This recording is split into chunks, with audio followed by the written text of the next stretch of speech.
How's everyone doing? Welcome to the Strategy Room. You are here live on this Friday, June 19th, 2026. I thank everyone for being here with me today. Doing this at a different time. I feel so weird doing this in the middle of the afternoon. I'm like so bright-eyed and bushy-tailed here today. Usually our normal time is usually Saturday nights at 8 o'clock, but because of the holiday weekend, some Father's Day things I had going on this weekend, I decided it was best to do this a little bit earlier this weekend. So thus here I am on this beautiful Friday afternoon, coming in here, doing it hot and heavy with everyone here today. So we've got a lot to talk about today. Obviously, a lot of Fed news to go over. We've got the Bank of Japan raising interest rates. I've got just a little bit of private credit news with BlackRock seeing increased redemptions. I have some great news for people who are on the naughty list, specifically Sam Bankman-Fried, Charlie Javis, some of the Epstein debacle still floating around here. So we got a lot to talk about with that. I've got some very interesting bank news that I wanted to bring everybody kind of later on in the episode tonight. I've got some interesting banking related news on IPOs, on structuring of certain deals, the sale of a business unit and how that is affecting a certain bank. So I think just some interesting case studies, if you will, to take a look at tonight. So we're gonna take a look at all that. I've also got a bunch of AI news. We're gonna do, a lot of things happening this week with the government and with Anthropic, and then we've had a major warning from the U.S. Senate to banks on what the potential ramifications of AI and what the AI products can do to banks. So we're going to get into all that a little bit later in the program. But before we get rocking into everything, I did have a couple things I wanted to share with everybody because I actually forgot about this last week. So first up here, I just wanted to show this to everyone. So I actually got honored. This company, FeedSpot Podcasts, they put out their list of best, or I should say, the top 80 best banking podcasts for 2026. And surprisingly, yours truly ended up on the list. So it's very, very, very happy, very excited about that. I'm very flattered by this. There's some very big name. I know many of the podcasts that are on this list. A lot of big names on this list that so I definitely feel a little flattered to be on here. Number one was ranked at How to Lend Money to Strangers. Number two, the Digital Banking Podcast. Number three, FinTech Insider Podcast. Four, Banking on Digital Growth. Five, In the Vault with KPMG. That's a very big podcast. Wealth on Main Street has been around for a while. They've got a pretty good thing going. Didn't really know Mr. Open Banking. I wasn't really familiar with that one. I'm gonna have to check that one out. But Banking Transformation with Jim Maros, that's been around long. Jim Maros is well-known individual in banking circles. Been around for a while. That's a very big podcast. Obviously, Breaking Banks with Brett King. Brett King, very well-known gentleman, heavily involved with Movin, but he's also written a number of very big books on banking, and I'll have to cover those at some point. um and then we get down to some of those: BIA, Banking Strategies, Banking with Interest, the Trepwire podcast. Again, these are all like pretty big names in the space. Rebank, FinTech Analysis, Banking on Community, a podcast for community bankers, another well-known one. Let's see what else we got here. American Banker podcast, obviously huge name. Bank Customer Experience, Believing in Banking, Banking with Experience, the Kafafian Group, another big name. Kafafian was basically kind of like a boutique investment bank. They actually just got bought, I think, by Wolf. So the name there will probably be changing here if it has not already changed. Obviously, ABA Banking Journal, another big name. Private Banking Strategies, Main Street Banking, a podcast for community bankers. ABA Fraudcast, Bank Talk Podcast. I was actually just on that podcast not too long ago. So if people haven't checked that one out, but definitely a great one. Rich Carty, is a great guy. Love him out there. So check that one out. And then if we scroll down here just a little, I'm not going to go through every single one of these, but if we scroll down here, number 38 on the list right here, The Banker Next Door. So you gotta love it.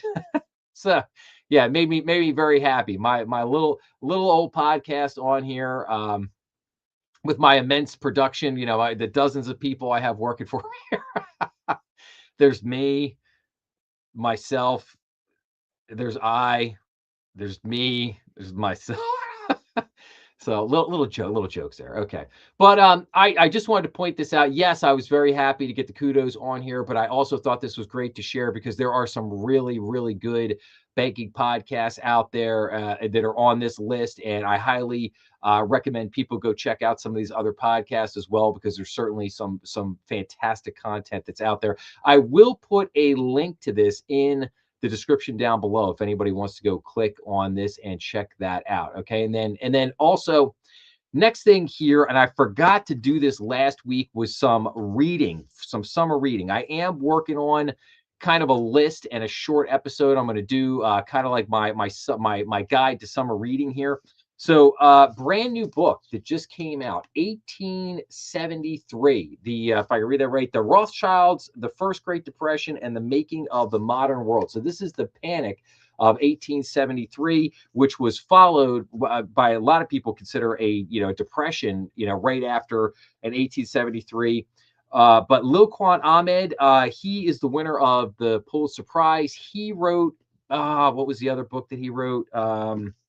To say in here, he wrote, it was The Lords of Finance. He wrote The Lords of Finance, the Bankers Who Broke the World, which was an absolutely fantastic book. I'll have to do a book review on that one day. And then to keep in this same topic time period of 1873, there is a investment classic, Lombard Street. Lombard Street was all about the Panic of 1873. Great piece of reading here. This is called A Description of the Money Market by Walter Bagehot. And this is an absolute, you can see this is widely investment classic here at the top, but definitely a great book to check out. And then also, Gore Vidal wrote 1876. It's not so and this is a little bit more slightly fictional. But again, a great book. If you wanted a book to just kind of put you in to the time period, Gore Vidal's book, 1876, a great book that kind of coincides with that if you want to just stay in that kind of 1873 to 1876 time period. Three really good books there. And I cannot wait to dive into this 1873 again. Can't wait to read this book. Again, brand new book, just came out. Haven't really had a chance to take a look at it, but can't wait to dive into that. And then also this book right here, Suicidal Empathy, Dr. Gad Saad.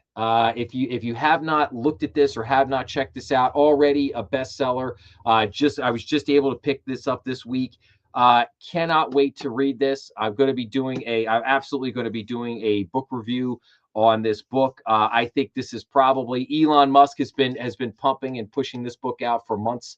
And I cannot wait to dive into this and get back to everybody. We had in the business world, in the world at large, but also in the business world, I would say, starting in probably the mid to late 90s, so pretty much for like the last 30 years, we really had this explosion in the realm of emotional intelligence.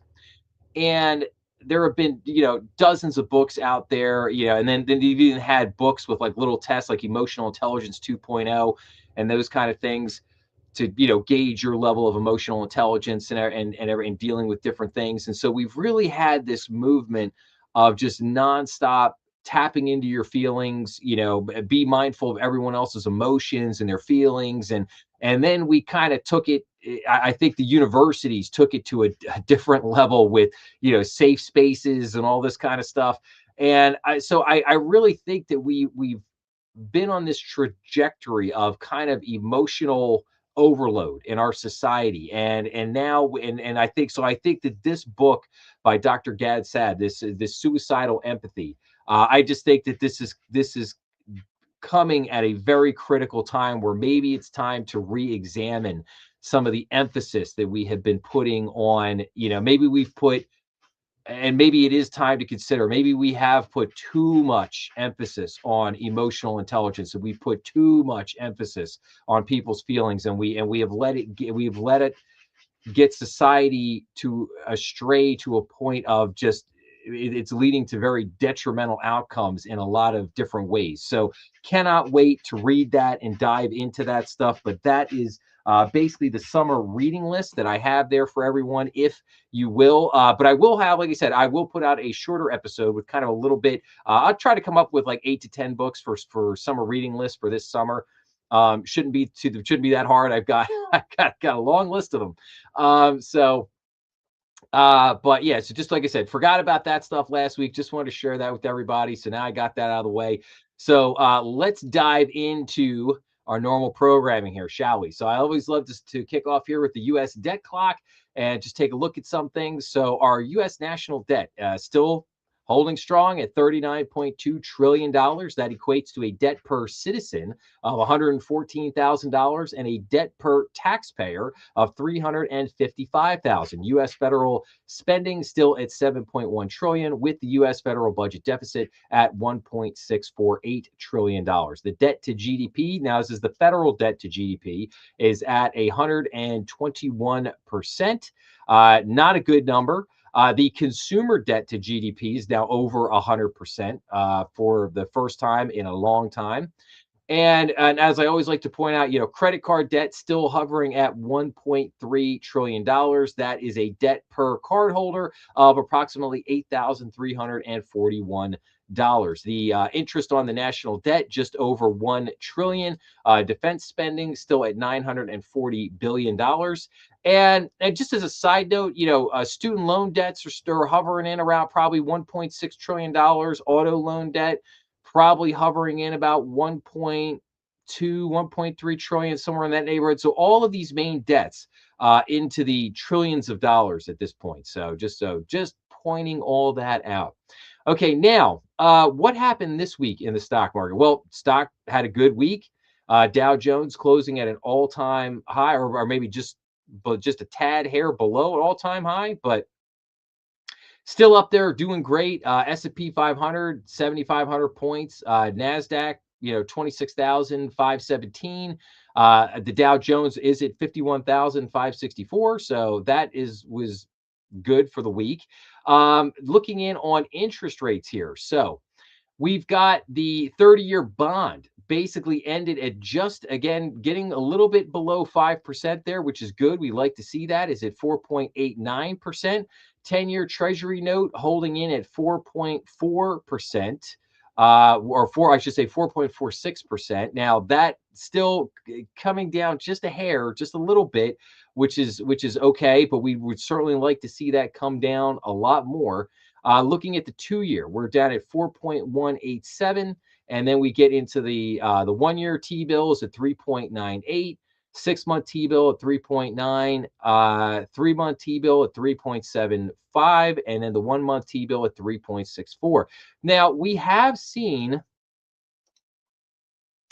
this again, you can see from the chart here. I mean, this 1-year T-bill has really jumped here. It was at 3.85, and then it jumped up to 4% just in the last 2 days here. So we have seen this big spike up here in the short-term T-bills. Same thing here. 6 months spiked up.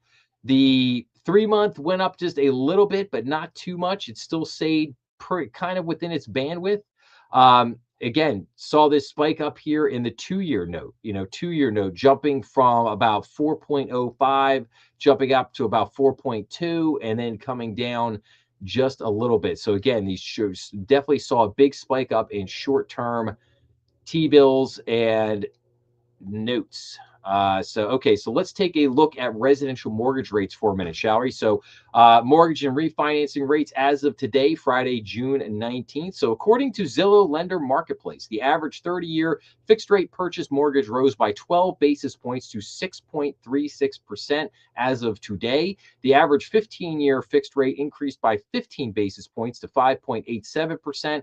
And the average 5/1 ARM also moved 15 basis points higher today to 6.46%. So we are definitely seeing A little bit of jump up in interest rates here, and let's go down here. So again, just real quick reviewing 30-year fixed at 6.36%. 15-year fixed at 5.87%, the 30-year VA at 5.85. So the VA loan still below 6% at the moment, but the 5/1 ARM really jumping up to 6.46%. Which is really interesting to see that jump up the way it has. And then as far as refinancing rates, 30-year fixed at 6.31%, 15-year fixed at 5.77%, the 5/1 ARM at 6.25%, and the 30-year VA mortgage at 5.75. So those are your mortgage rates as of today. And again, hopefully some of this stuff will calm down. Now, why do I say that? Well, we had some huge news this week. So the U.S.-Iran conflict hopefully coming to an end. Obviously, anybody who's been following social media the last 24 hours, there's been other things popping up and going on that are complicating this agreement. But again, nonetheless, we do have an agreement, and we hope that this holds. And it's been a great thing, because what did we see with let's see here, oil. Oil just really coming down here. Look at this. The last 5 days, oil coming down from, oil was up to, $81, has dropped down to about 77.54. That was really good. Again, looking back over the last 3 months, we could see oil topped out here at $112, has now come all the way back down to $76, $77, right in that range. Same thing with the Brent crude oil futures. If we look at the 3 months, we topped out at $114 here. That has come all the way back down to $80. So it's great to see that, and hoping that this holds. But U.S. and Iran signed a memorandum of understanding to end the war. Details of the agreement were revealed earlier Wednesday by a senior U.S. official. So the United States and Iran signed an agreement on June 17th to end the nearly 4-month-long war, a U.S. Official told the Epoch Times. The memorandum of understanding, which involves reopening the Strait of Hormuz, Tehran halting its nuclear weapons program, and potential future economic relief if Iran adheres to United States demands, is now in effect after Donald Trump signed it while in Versailles for the annual G7 Leaders Summit. Details of the interim deal were revealed by senior U.S. officials in a call with reporters earlier on Wednesday. Yes, and so let's jump to that. Here's what's in the U.S.-Iran deal. The deal kicks off a 60-day period of negotiations before both sides reach a final agreement. So as we go down here, so we get 60 days of negotiations. So the deal kicks off a 60-day period of negotiations before both sides reach a final agreement to end the war and determine the fate of Iran's nuclear needs. During the 60-day period, all commercial vessels will be granted safe passage through the Strait of Hormuz, free of charge, from the Persian Gulf to the Sea of Oman. That's good news. Tehran will begin selling oil. So once the MOU is signed, which it has been, the United States will permit Iran to immediately sell crude oil, petrochemical products, and related goods, providing critical economic support to the Iranian regime. The sanctions waivers also include key services such as banking, transportation, and insurance that are needed to support oil sales. Then we go on to Iran won't pursue nuclear weapons. For the Trump administration, the linchpin of the memorandum and Washington's nuclear demands, which must be met before any sanction relief or economic waivers.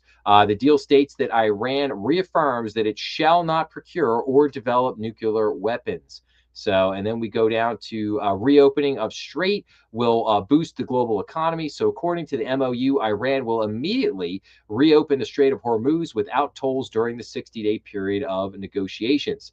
Unfreezing assets and sanctions relief. The United States has agreed to terminate all primary and secondary sanctions against Iran if a final agreement is reached. And then Trump clarifies $300 billion fund for Iran. So one of the most widely reported and controversial clauses in the memorandum involves the United States and its regional partners in the Middle East developing a plan to create a $300 billion reconstruction and economic development fund for Iran. The plan won't be implemented until after 60 days, and the full mechanism through which it will be achieved will be outlined in the final deal. So yeah, pretty interesting. And then U.S. forces to remain in the region. So as soon as the memorandum is signed, the United States will begin removing its naval blockade as well as any disturbances or impediments against the Islamic Republic of Iran. So, so there you have it. That is what is in the deal. Again, we're gonna all eyes will be on this over the next 60 days to see, and I do believe I did see something in the news media that basically showed the strait was back open, that ships were starting to flow again. So hopefully that continues and they are able to reach an agreement, and that the gas prices will continue coming down, and hopefully with that inflation will begin to settle back down a little bit. That is really the hope here. So good news on that front. Really, really good news. And now we wait to see. We wait to see what happens and how this rolls out. So now this is what we got at the beginning of the week. Now we roll into our Fed conversation. So we had the big giant Fed meeting on Wednesday with a lot of things going on. But before we jump right into that, I wanted to show everybody two charts here. This is the chart of the Fed's balance sheet. And as we go through our discussion here, we're going to refer back to this just a couple of times.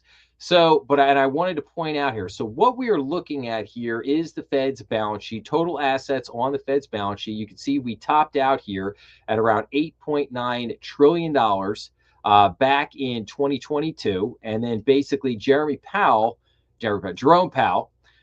basically as of March of 2023, when it was about 8.7 trillion, he basically said, okay, we're going to bring the balance sheet back down. He brought it all the way back down to about 6.5 trillion. And now ever since, it has been moving back upwards. So we're now back up to $6.725 trillion. So we've moved up about 250 billion dollars back up on the scale here, because the Fed has been buying, because some of the treasury auctions and things have been weak. The Fed has stepped back in to basically keep the purchases going, keep everything flowing, and then also to put liquidity back into the market. So here's the second chart I wanted to show you. This is the chart of the repo market. Now notice something here. Just look at the chart. Notice the formation of the chart here, right? We're going to go back and forth here. Take a look at this. This is the Fed balance sheet. This is the repo market. Fed balance sheet, repo market. Notice anything here? They look eerily similar, right? Two different charts, two different things, but they look eerily similar, right? Look at that. So, Fed pumps money into market. Fed pumps money into repo market. Fed decides we're going to bring the balance sheet back down, right? What happens to the repo market? Oh, here's the liquidity draining right out of the repo market. So what happens here on the far right here? What happens? Let's go to the 1 year. What do you see here? These are all spikes.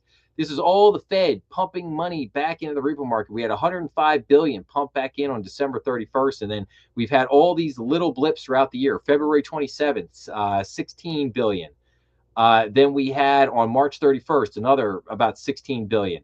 April 7th, another 15 billion. We had a kind of a smaller one, 8 billion on April 30th, and then right here we had, if I could hit, on May 20th, another almost 25 billion on May 20th. Then we just the other day, we had another almost $11 billion pumped in on June 16th, on Tuesday. So this is what you're seeing. So you're seeing this pumping in of money into the economy. This is why you're seeing the Fed's balance sheet begin to creep back up here. So again, I wanted to show these charts because this is crucial to our Fed conversation as we go through here in terms of Kevin Warsh's plan for what does he want to do with the Fed. He wants regime change, but he also wants to make some big changes in terms of how the Fed manages its balance sheet. And what I keep trying to let people know is that is great. It's also way easier said than done because of the fundamental changes that the Fed has done to our economy over the last 16, 17 years, going back to Ben Bernanke. You have to look at what Ben Bernanke did coming out of the financial crisis, how he decided to flip our entire economy on its head. And now Kevin Warsh wants to try to turn Humpty Dumpty back over and put him back together again. That's easier said than done, because the problem is that every course of action creates trade-offs. And the problem is those trade-offs create certain kinds of pain and stresses on the economy. And the question is, can you deal with that? And how bad are those stresses? How bad are those pain points, if you will? And that's what I try to point out here, is that the Fed, they can bring their balance sheet down. That's great. How do you do that without taking all the liquidity out of the repo market, and thus taking liquidity out of the market and creating all of all this stress, where you constantly have to start pumping money back into the repo market, and thus back into the market itself, to keep things functioning properly, right? Like that is the $1 trillion question now. I used to say $1 million question. So now it's the $1 trillion question now. We got trillionaires and everything. It's like it's crazy. It's crazy town. All right. So let's get into the Fed conversation here. So the big thing here is that the Fed leaves rates unchanged at Warsh's first meeting. The Fed attributes inflation running above its 2% target to supply side shocks, which is absolutely true. Now, this meeting was very important because we focused on four main things. Obviously, number one was interest rates. The second one was the Fed statement, where we will get into forward guidance. Right, we're going to talk a little bit of forward guidance. I love what he did to the Fed statement. It's pretty funny. We're going to look at that in a minute. The dot plot. Now, all of the other Fed governors, they put in their kind of standard dot plots. Kevin Warsh did not. He did not submit a dot plot in there. So we will see that there now. And then the last thing was the committees. So we're going to talk about the committees a little bit. Now, he created 5 committees. He created a committee on communication, created a committee on balance sheet. He created a committee on data sources. And I think the Fed, they should probably look more at their projection models, but we'll talk about that in a few minutes. The fourth one was on employment. And the fifth one is on inflation. Now, what he wants these committees to do, as we'll talk about in a few minutes, is he wants them to get back to him. He's given them till the end of the year to basically come up with new frameworks, new ideas. How are they going to tackle these problems? How are they going to bring inflation down? How is the Fed going to bring its balance sheet down? How is the Fed going to take itself out of forward guidance? How is it going to basically try to remove itself from this psychological dependence that the market has built up on the actions of the Fed? That is some of the big questions here. And then ultimately, how is the Fed going to communicate what it will or will not do going forward? So again, a lot of critical. Again, this meeting, to the outside observers, may not seemed like much, but there was a lot that happened here. But let's focus on interest rates here for just a second. So the Federal Reserve held interest rates steady at Kevin Warsh's first policy meeting as chairman of the U.S. Central Bank. Officials voted 12-0. So it was unanimous to keep the benchmark federal funds rate unchanged at a target range of 3.5% to 3.75%. Now, why do I bring up the votes for a second here? I bring that up because there has been what's called dissent. We've had dissenting votes at the Fed for the last few meetings. Stephen Mirren was one of the big dissenting votes there. Stephen Mirren is now off of the Fed board. He left so that Kevin Warsh could now have his spot on there. So, but we did get for the first time in a few meetings now, we did get a unanimous vote. So that's a good thing. It's an important thing, at least for the moment. But let's read the statement. So economic activity is expanding at a solid pace despite elevated uncertainty that owes in part to the conflict in the Middle East. The post-meeting Federal Open Markets Committee statement reads, productivity growth and capital investment are strong. Job gains have kept pace with the workforce, and the unemployment rate has changed little. Inflation is still running above the committee's 2% target, partly because of the supply side shocks that have pushed up prices in areas such as energy, the Fed said. The committee remains committed to restoring price stability. The post-meeting statement is considerably shorter than in years past, clocking in at 130 words. By comparison, the April statement had 341 words. President Donald Trump, speaking to reporters, said that the Fed decision was all right. When asked about the Fed possibly raising rates, the president said it is hard to believe. It just keeps the country down, and it's so unusual, Trump said. But we have a very good guy over there right now, so I am guided by what he wants. Now, Monetary Task Force. So, in his first news conference, the new chairman announced a new initiative that follows through on his commitment to bring regime change in the areas of policy and personnel to the Federal Reserve. Warsh confirmed to reporters that he is establishing 5 task force to address the Fed's communications, balance sheet, use and reliance on data sources, productivity and employment, and inflation frameworks. Each task force will serve an objective shared by everyone in the system, shared by everyone around that table that I sat at with over the last couple of days, a Federal Reserve that is clear eyed about its mission, fit for purpose, and focused on the future, Warsh said. The review, which should be provided by the year's end, will examine communications broadly, including news conferences, meeting minutes, and transcripts. He stopped short of confirming whether the Fed will adjust its long held 2% inflation target. Warsh acknowledged that change is not easy and that it is filled with risk. But our number one goal is to get monetary policy right, he told reporters. The way to get monetary policy right is to deliver on the remit that Congress gave us to deliver on price stability, and there was no disagreement on any of those points. Market watchers had been waiting for what reforms Warsh would introduce, and the meeting gave a hint of what to expect moving forward. We are getting a taste of communication changes with a notably shortened statement and increasingly no reference to the employment mandate. Christina Hoffman, head of fixed income at Thornburg Investment Management, said in a note emailed to the Epoch Times, "We continue to be interested in the leadership transition and regime change." So now, let's go to this. Here are the 5 big takeaways from Kevin Warsh's first meeting as the Fed chairman. So, number one, no rate changes, but the hawks are circling. And we'll get into that a little bit toward the end. Will we get a rate hike this year? Are we going to have any more rate cuts? I think rate cuts, at least for the moment, are off the table. Or will we get a rate hike? That is what remains to be seen.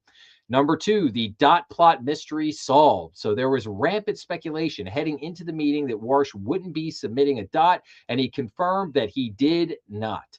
In the past, the chairman has expressed a disdain for all such forward guidance as hamstringing future policy. It's been the practice of this committee for participants to submit these projections, and I have encouraged my colleagues to continue to do so. I, however, have refrained from my offering any projections of my own consistent with my long held views on the SEP, at least as currently structured, he said. So, number three, regime change via task force. So Warsh has been promising to shake things up at the Fed, and his first step is doing so came through the announced formation of 5 task forces. Number four, tough on inflation. On about a dozen occasions, Warsh used the term price stability. For a chairman who had opined often about cutting rates, it was surprisingly hawkish talk about his and the committee's unambiguous and unanimous resolve to get inflation under control. Markets responded in kind with the policy-sensitive 2-year Treasury yield soaring by 14.4 basis points. I showed that to you guys a few minutes ago. And then number five, brevity is the soul of wit and monetary policy. Warsh also promised to revamp communications, and the first visible step was a dramatically abridged post-meeting statement. Prior to the new chairman's arrival, the statements generally ran in excess of 300 words, consisting of boilerplate language that investors parsed through closely. This time, the statement ran just 130 words, short and sweet, with little ambiguity at all. So, just to go back on the inflation thing for just a second, just to show you guys the 2-year chart, as I said here, again, this is what they were talking about here. This jump, I showed you this a few minutes ago, but this is what they were referring to. You know, basically the 2-year Treasury was right at 4%, and then it spiked up to about 4.2, little over 4.2%, and now it's still hovering at 4.18.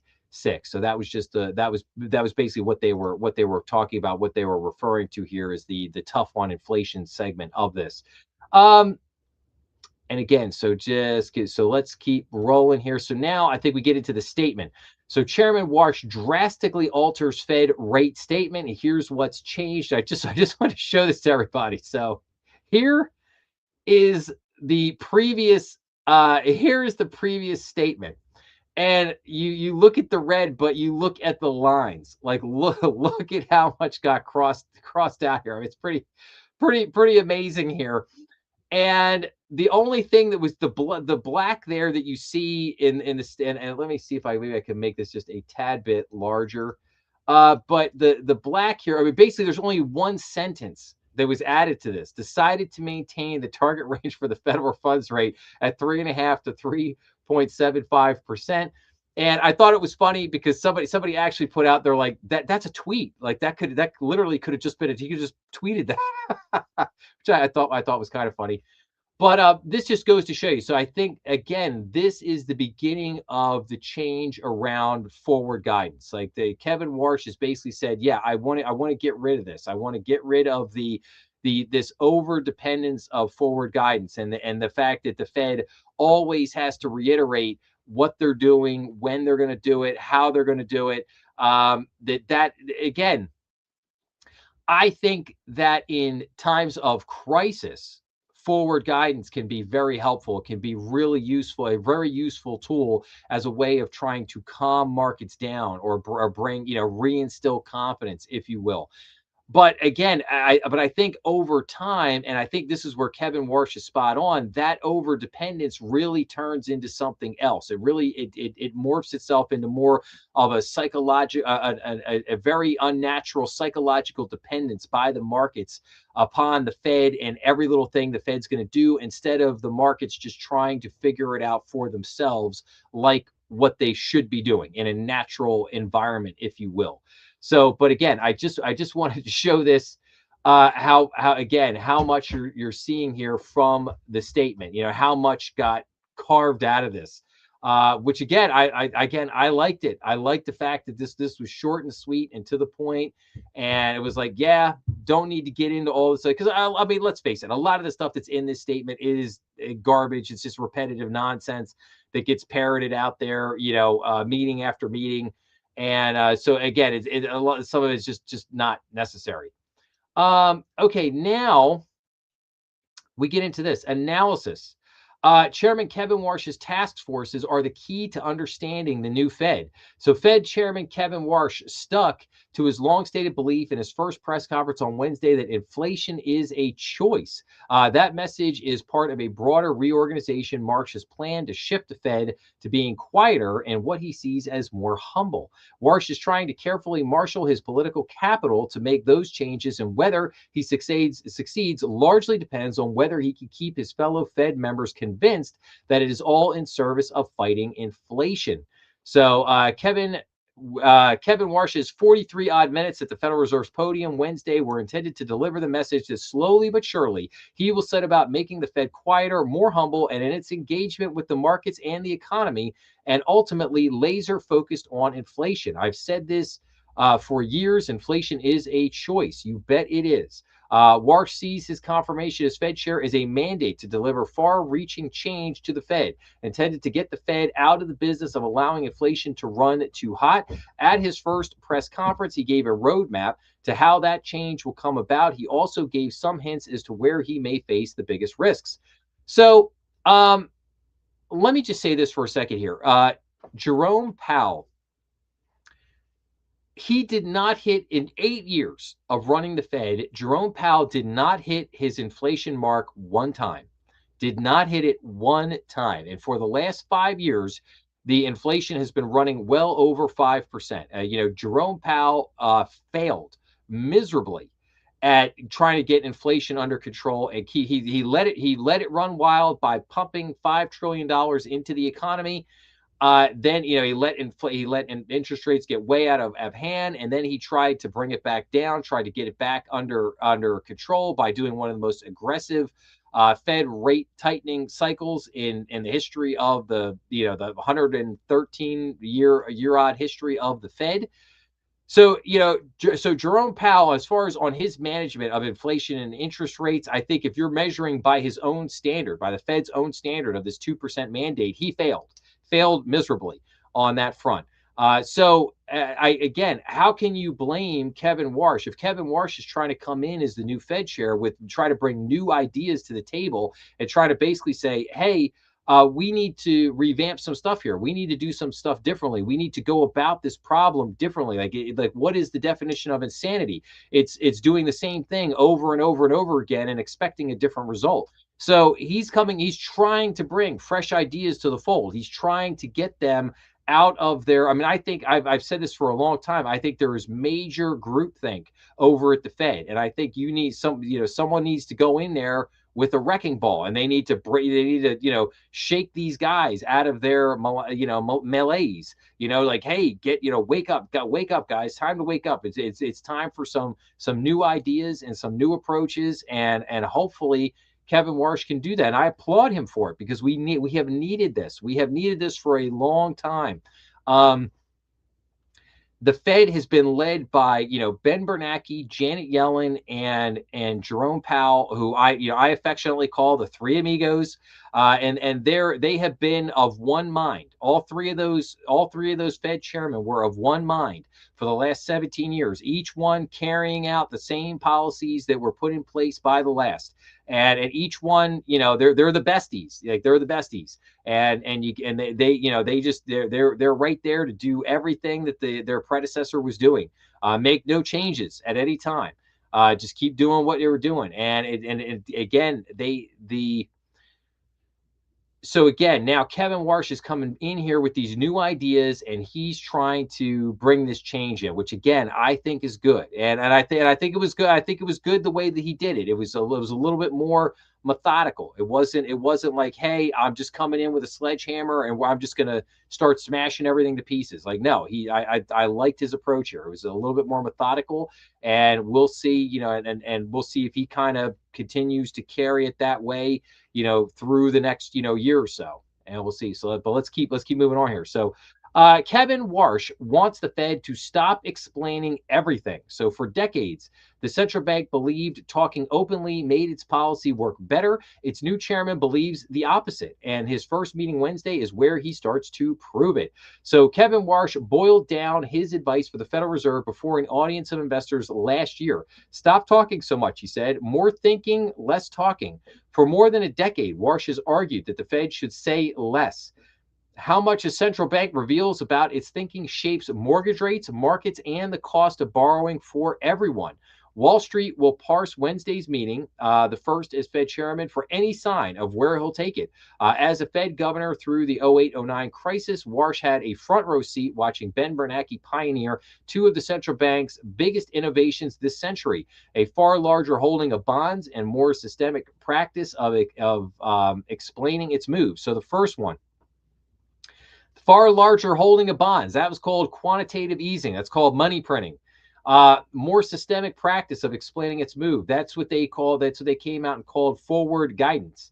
So Bernanke has extended a shift Alan Greenspan began in the 1990s, when the Fed first started announcing its rate decisions and signaling where they might lead and where they might head. Now, just a quick history lesson here for everybody on the Fed. Now, when the Fed first started, and perhaps when you study the Great Depression, perhaps one of the biggest things, most people don't realize this. During the Great Depression, the Fed didn't say anything. There were no press conferences, there were no discussion. They didn't come out to talk to anybody.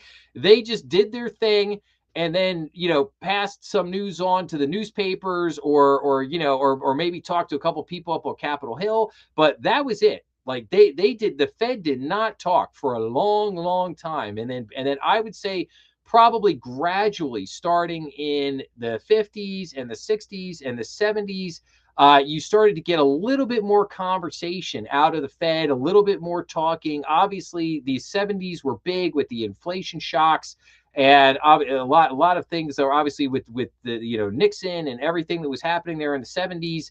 The 70s is the ultimate case study of basically central bank incompetence and missteps, one after the next.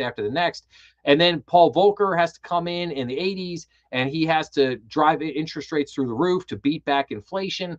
And Paul Volcker does the job, but then Greenspan replaces Volcker. He comes into the fold, and Greenspan takes a very different approach. And you also have to understand the dynamic of the media and the business establishment, if you will. They did not like Paul Volcker. Did not like Paul Volcker.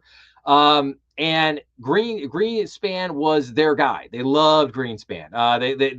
They even got to a point in the late 90s where they used to call it green speak. If everyone, if anybody in the audience, if anybody remembers that back in the late 90s, they used to call it green speak.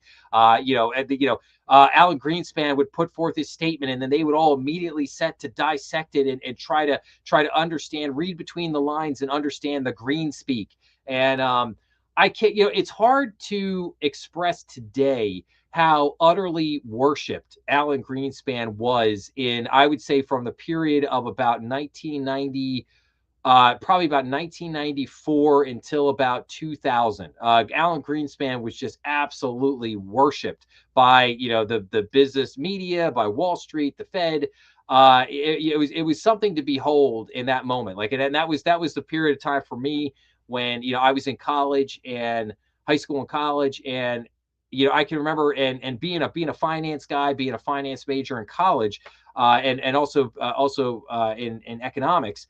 I would go into a lot of these finance and economics classes, and man, it was like every teacher was just, oh, Alan Greenspan, we love you, we love you. Oh, it's just and it was kind of funny because at that point, being a young kid, I didn't know any better, and I would just sit there and kind of listen to the lectures and listen to what the teachers were saying, but there was always something that stuck with me, and that was kind of like, wow, should there be this kind of unnatural worship of this guy? Like, I mean, is this guy like the greatest thing since sliced bread? So again, I know I've kind of gotten off on a little bit of a tangent here, but I'm just doing this just to try to give everybody a little bit of historical understanding here of how the Fed has operated over the years and brought us to this point today. Like, the Fed did not always speak. This was not always something that had been done at the Fed. It's something that has gradually developed over the last 100 years.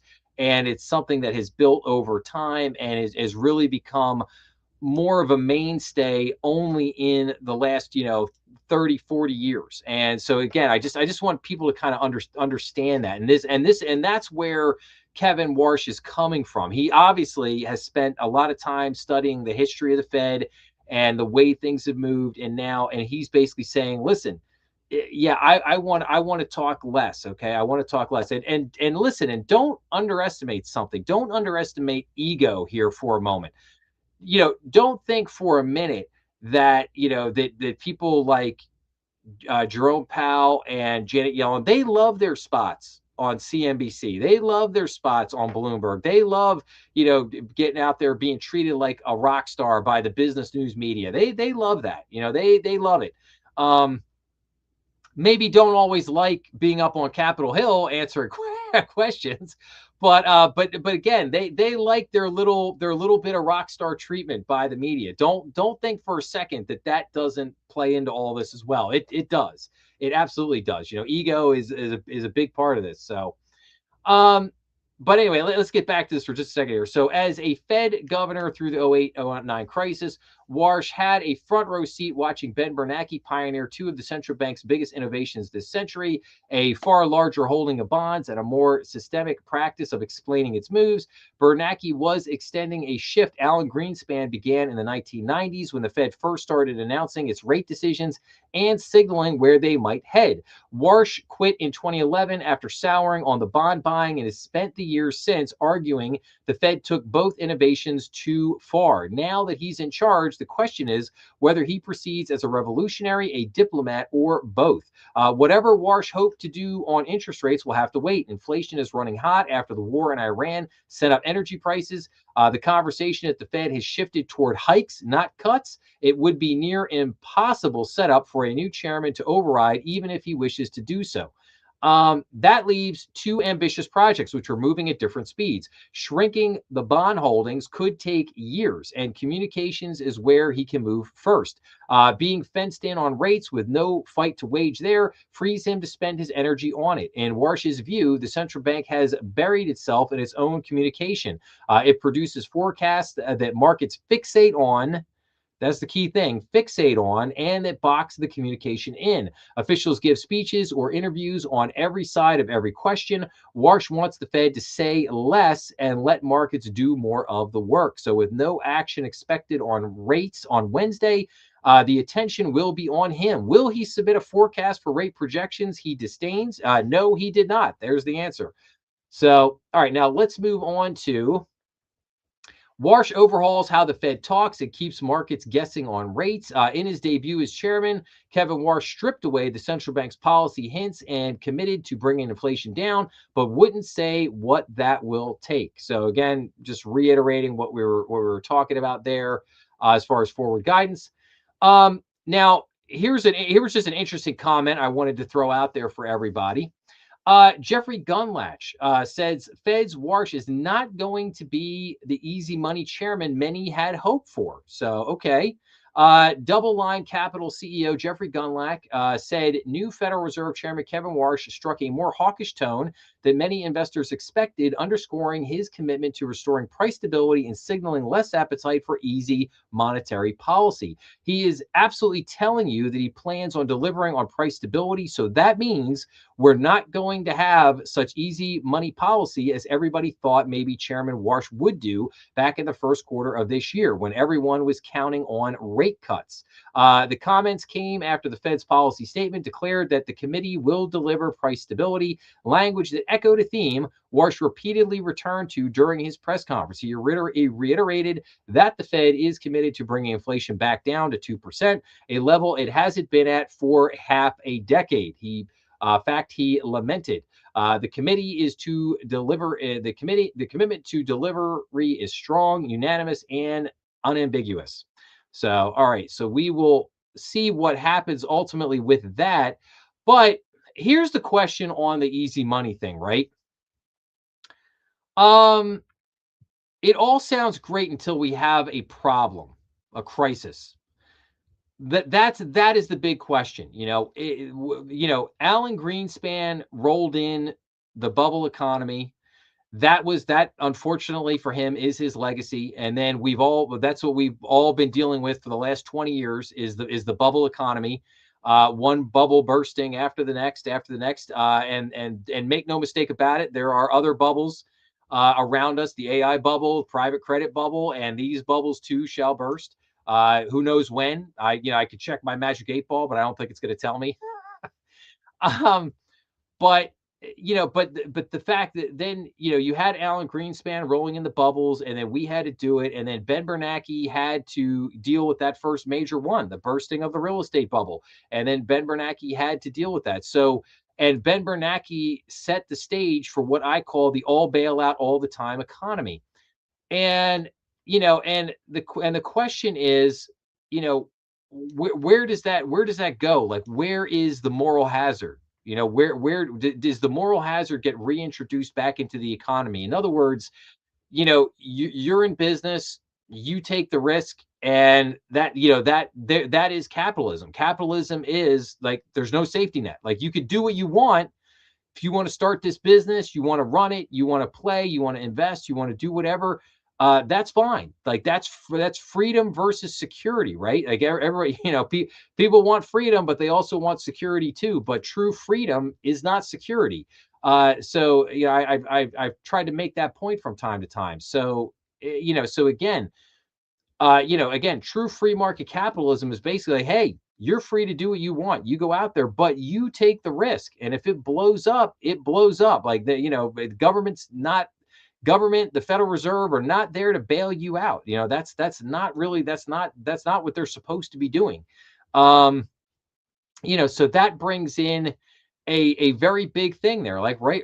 What will Kevin Warsh do if the day ever comes that he is faced with a major crisis and the market and Wall Street, they expect him to do what Ben Bernanke and Janet Yellen and Jerome Powell, would they had the all bailout all the time economy.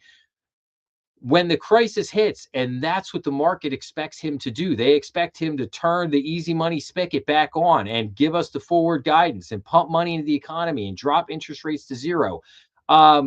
Will he do that? that is the $1 trillion question. Will he do that? Because I don't think that is the moment where we will know, when if in fact he's going to hold true to these principles of truly trying to change the Fed. And that will be an interesting moment, because believe me, when the world's on fire and everybody's looking at you and they're saying you got to do something to help us out here, again, if he sits there and goes, you know what, we're not going to turn the money printer back on. We're not going to do that. We're not going to pick winners and losers in the economy. We're not going to play that game. Some people are going to fail. Some people are going to go out of business. There it is. But we'll see. We shall see on that front. Now, Chairman Warsh abstains from giving rate forecast as several members signal a hike in 2026. So now we're getting back to the dot plot and interest rate hikes. So the Federal Reserve's latest projections pointed to one rate increase in 2026, though the outlook was complicated by the absence of a forecast from Chairman Kevin Warsh. 9 of 18 officials projected that the federal funds rate would end 2026 above its current range of 3.5 to 3.75%. However, the outlooks missed one participant, and Warsh confirmed in the news conference after the Fed meeting that he refrained from offering any forecast of his own. The median projection now calls for the federal funds rate to end 2026 at 3.8%, up from 3.4% in the Fed's March summary, and a quarter percentage point above the current target range. The central bank left interest rates unchanged at the conclusion of Wednesday's meeting, the first gathering under Warsh. I did not submit a dot for me. It's not helpful in the conduct of policy, Warsh said in the news conference. Warsh, who just took over as Fed chairman, has signaled a desire to overhaul the central bank's communication strategy. The Fed's policy statement also underwent a far more extensive rewrite. We talked about that. So, and then we get into this. So, new Fed chair pledges to lower inflation as odds of near-term rate hike surge. So, the Federal Reserve could hike rates for the first time in 3 years next month amid a historic energy supply shock with no clear conclusion. The Fed's rate-setting FOMC on June 17th voted unanimously to leave the central bank's benchmark federal funds rate unchanged at its current range, where it has been since December of 2025, but hike expectations are rising.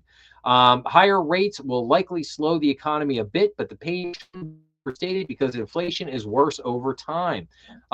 In their latest quarterly summary of economic projections, the median view of Fed officials is now for the benchmark rate to be 3.8% by the end of 2026, suggesting at least one hike in 2026. That, in other words, one hike of 25 basis points.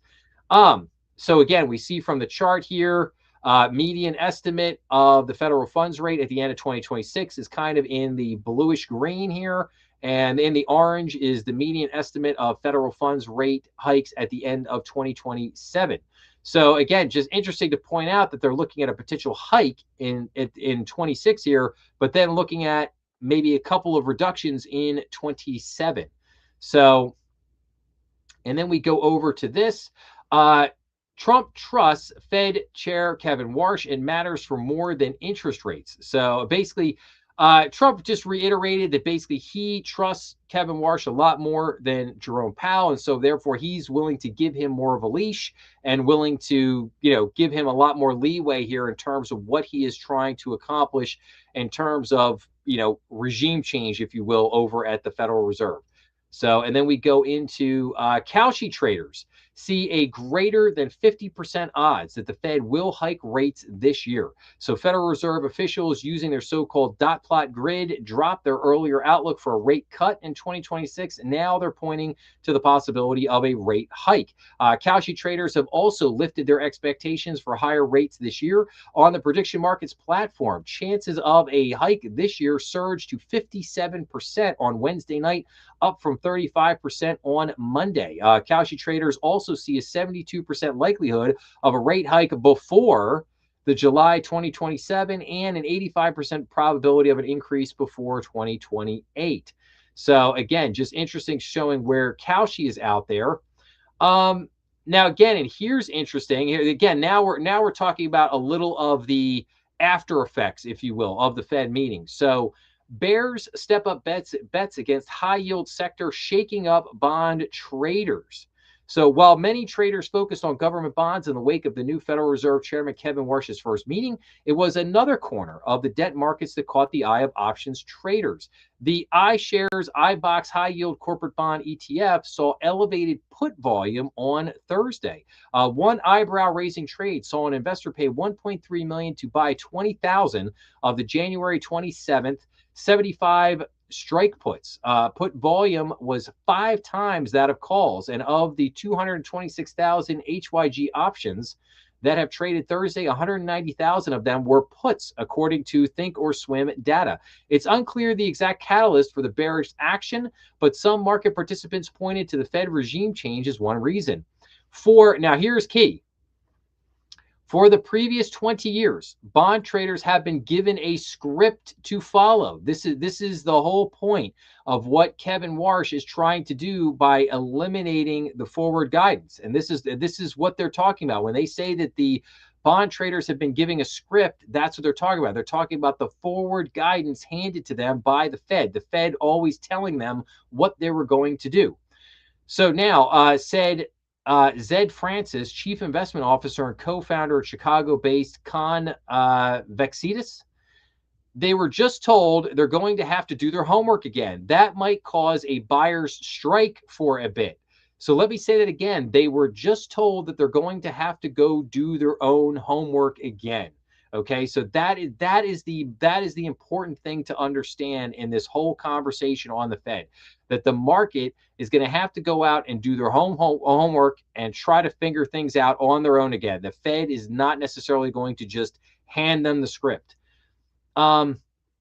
Another reason could be the continued sell-off in crude oil prices after the U.S. and Iran agreed to a peace deal. Crude prices touched their lowest level since March on Thursday, according to iShares. The most popular strike by volume in HYG is the 77 strike put expiring August 21st.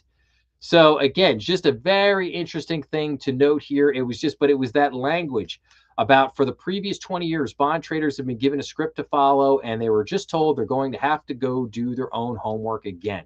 That was the key point. That was what I wanted to show everybody from what was going on here. Now, here's just one other twist here. Central banks want more gold, and many plan to keep it on home soil. So the monetary authorities are also expect shrinking U.S. dollar holdings over the next few years. So again, I haven't talked a lot about gold and gold holdings by the central bank, but I want to focus on that probably a little bit more here in the weeks that follow. Probably try to maybe get an episode in on this. But the appetite for gold remains strong among central banks worldwide, and many of these institutions want to store their precious metal holdings on home soil. Over the past 4 years, central banks have purchased an average of 1,000 tons of gold, up from 500-ton average registered in the previous decade. Demand has been fueled by a broad array of factors: economic uncertainty, geopolitical tensions, inflation hedging, and portfolio diversification. With these factors still persistent on the world stage, monetary authorities might continue to be buyers. In its latest annual central bank gold reserve survey released on June 17th, the World Gold Council found that global central banks continue to hold favorable expectations on the yellow metal. 89% of respondents expect gold reserves will increase over the next 12 months, and a record 45% said their own gold reserves will also accelerate. Gold prices have stabilized since their meteoric ascent late last year. Despite its status as a safe haven, gold prices have dropped nearly 10% during the Iranian conflict. Additionally, the yellow metal has fallen more than 22% since its January peak of $5,626 an ounce. As of June 17th, gold prices have been trading above $4,300 per ounce, and they could strengthen on the other side of the war. Yes, I would probably say so.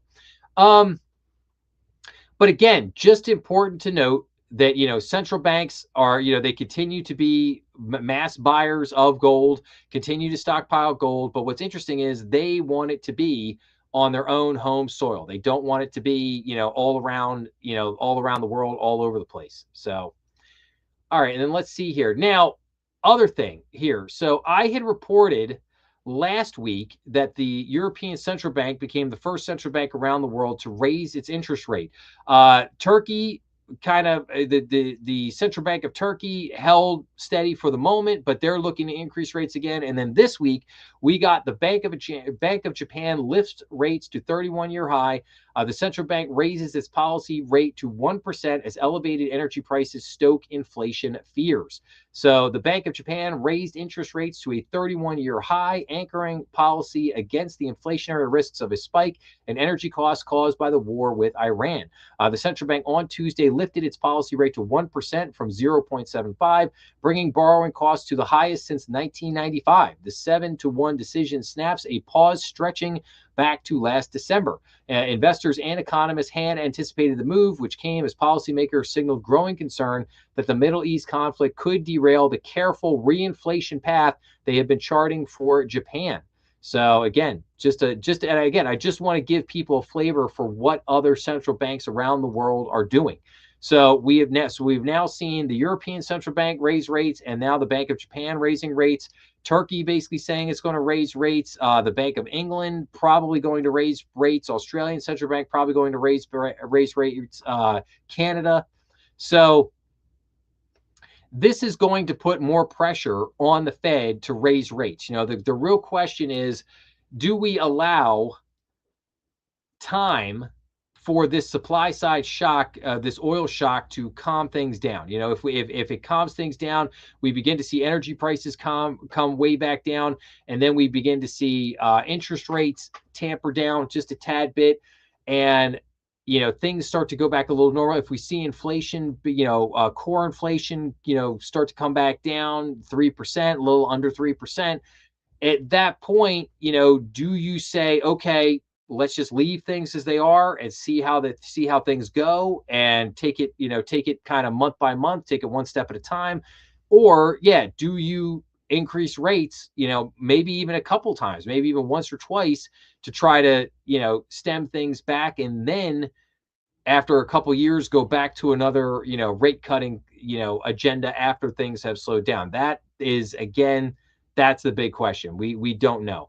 But what I want to share with everybody, and what I want to impress on everybody, is that other central banks around the world are beginning to increase interest rates, and that is going to put pressure on, whether we like that or not, that is going to put pressure on the Fed to eventually raise rates along with them. I think what Kevin Warsh is trying to do is he's trying to buy time right now to basically say, like, okay, hopefully Iran war thing is over, and hopefully that will calm down, and the supply side shock will calm down, and then we'll see what happens. So, but that's where things are at now. All right, so that is the Fed conversation here for and let me see here. What do I got up next? Ba ba ba ba. I think I think I took something out by accident. I think there was something.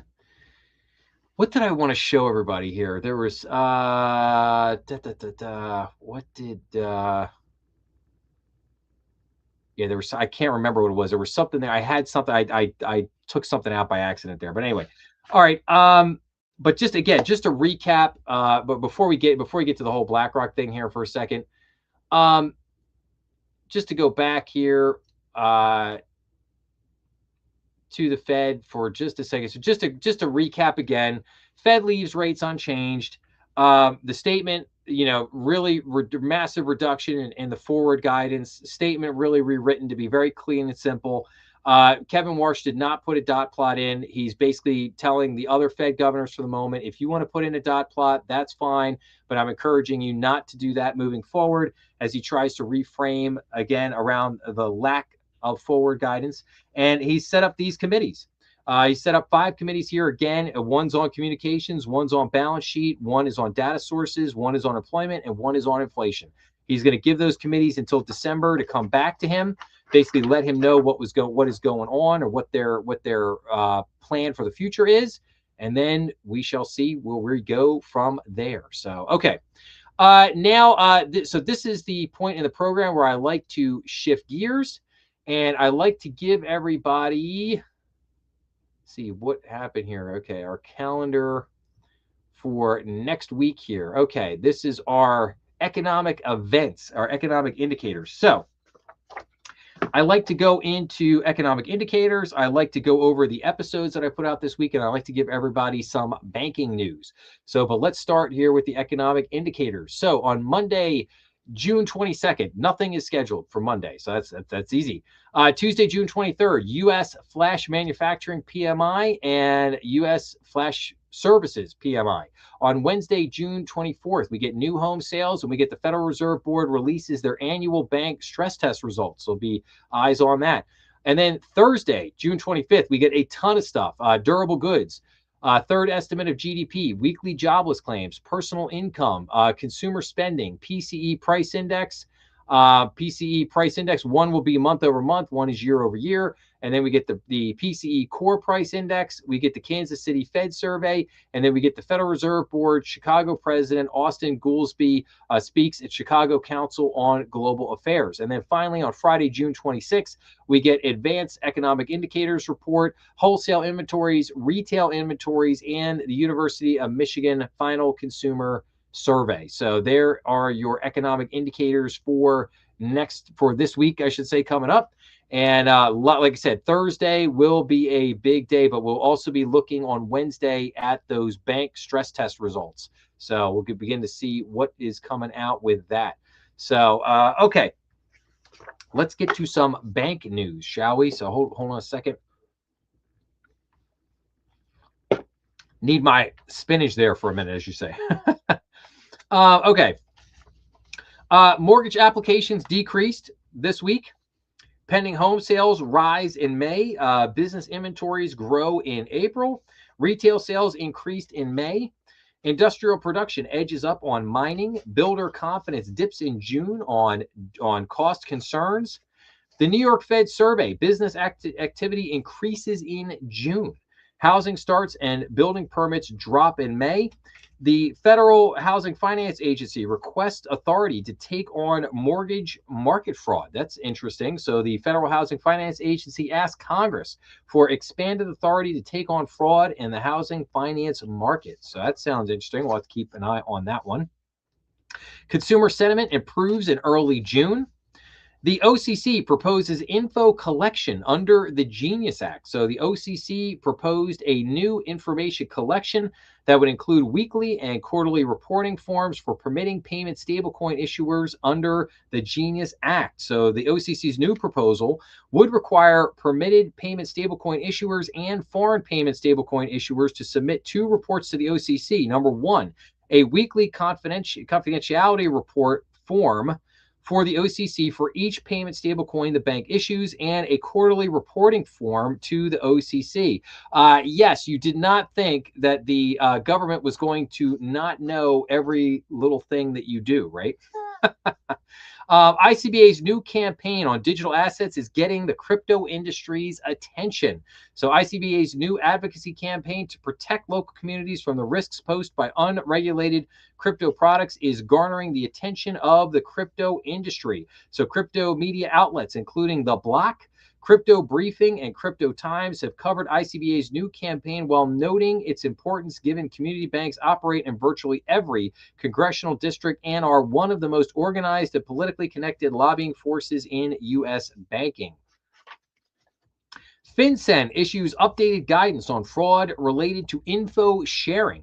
So the Financial Crimes Enforcement Network released updated guidance to clarify how financial institutions can share information with each other about suspected fraud under Section 314B of the U.S. Patriot Act. ICBA seeks clarifications in Treasury rule restricting federal use of paper checks. So ICBA said it supports the overall objectives of a Treasury Department proposed rule to reduce the federal government's use of paper checks while requesting clarifications.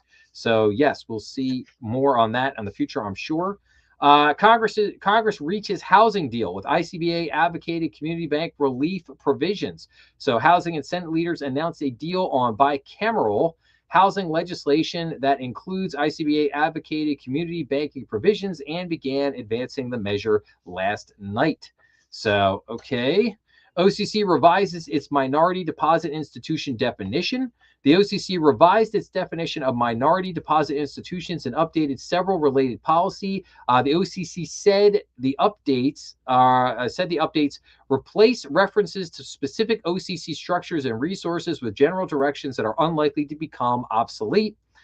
Revise its definition of an MDI to more closely align with the Financial Institutions Reform, Recovery, and Enforcement Act of 1989, which is FIREA, and base the definition more on the statutory definition while describing how the OCC may maintain the designation of current MDIs. So there's that.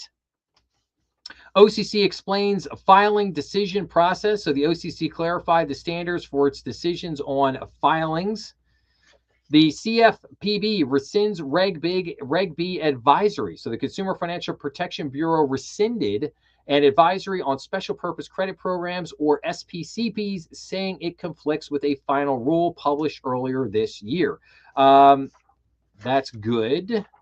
And then ahead of Senate vote, ICBA urges passage of regulatory relief bill. So after House and Senate leaders this week announced a deal on bicameral housing legislation that includes ICBA advocated regulatory relief provisions, ICBA urged lawmakers to pass the legislation. So with the Senate expected to vote on the amended 21st Century Road to Housing Act as soon as this week, ICBA sent a letter to senators expressing its strong support for the measure, which includes a community banking title with reforms long advocated by ICBA.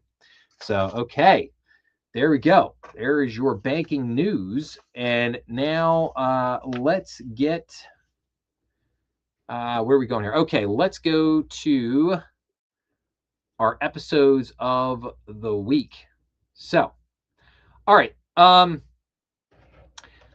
I had so much information from last week's episode that I basically decided to put out 4 bonus episodes this week. Now I'm not gonna go into all of them because you could go check them out because I wanted to get to the the regular episodes that I put out this week. But so on last Sunday, I put out SpaceX IPO has liftoff, where I just talk about the SpaceX IPO and what went down with that.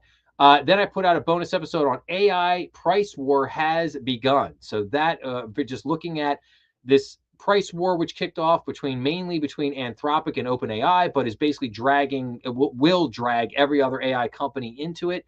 So I think that was a very, very important. That's why I wanted to make it its own little episode. Elon's wealth is now beyond imagination. Obviously, with Elon becoming a trillionaire, I wanted to examine a little bit deeper as to what exactly does that mean.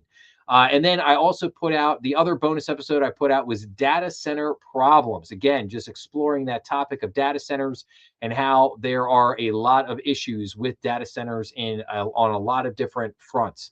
So those are the 4 bonus episodes that I put out this week. Then I'll get into the main episodes that I put out this week. So the first episode on Monday was another bank news episodes, tricolor suit, bank CEOs are old, deregulation, SARS, M&A, ICE, and more. So again, what I try to do in those episodes is I try to just get 10 or 12 bank articles and just bring you the news in basically 15 minutes or less. Just try to bring you what are a bunch of the current topics that are hanging around. And usually I try to cover a lot of the news that I don't get a chance to cover in the live stream. A lot of just the little kind of one-off articles and things like that are important, but I either don't have time for or don't necessarily fit into maybe the main conversation I'm trying to cover, in the weekly live stream. So that's what I try to cover there in those bank news episodes. Then on Tuesday, I did the oldest bank in the world, Monte dei Paschi. So I've got to work on my Italian there. Monte dei Paschi to get bought, which question mark. So Italian bank Monte dei Paschi has had quite a saga over the last 9 months. It all started back in September of 2025 when they initiated a hostile takeover of investment bank Mediobanca for $19 billion.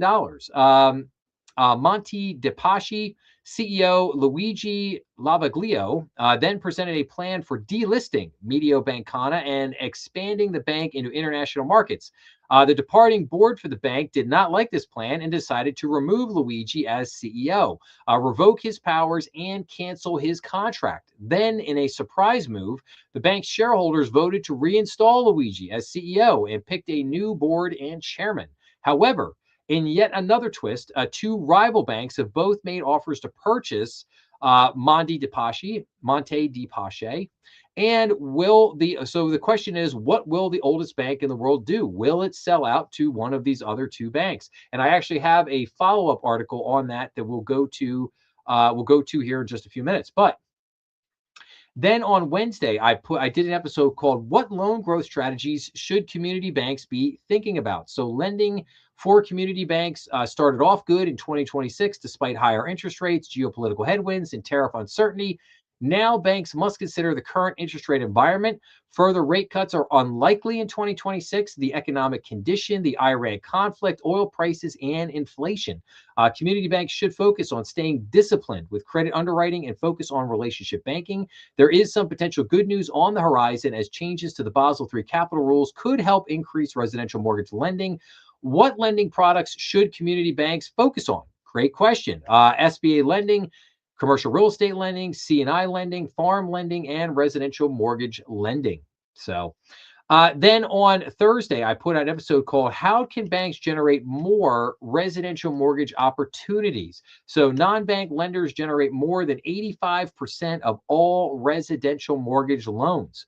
Are banks losing opportunities because of price and product, or are they losing based on timing?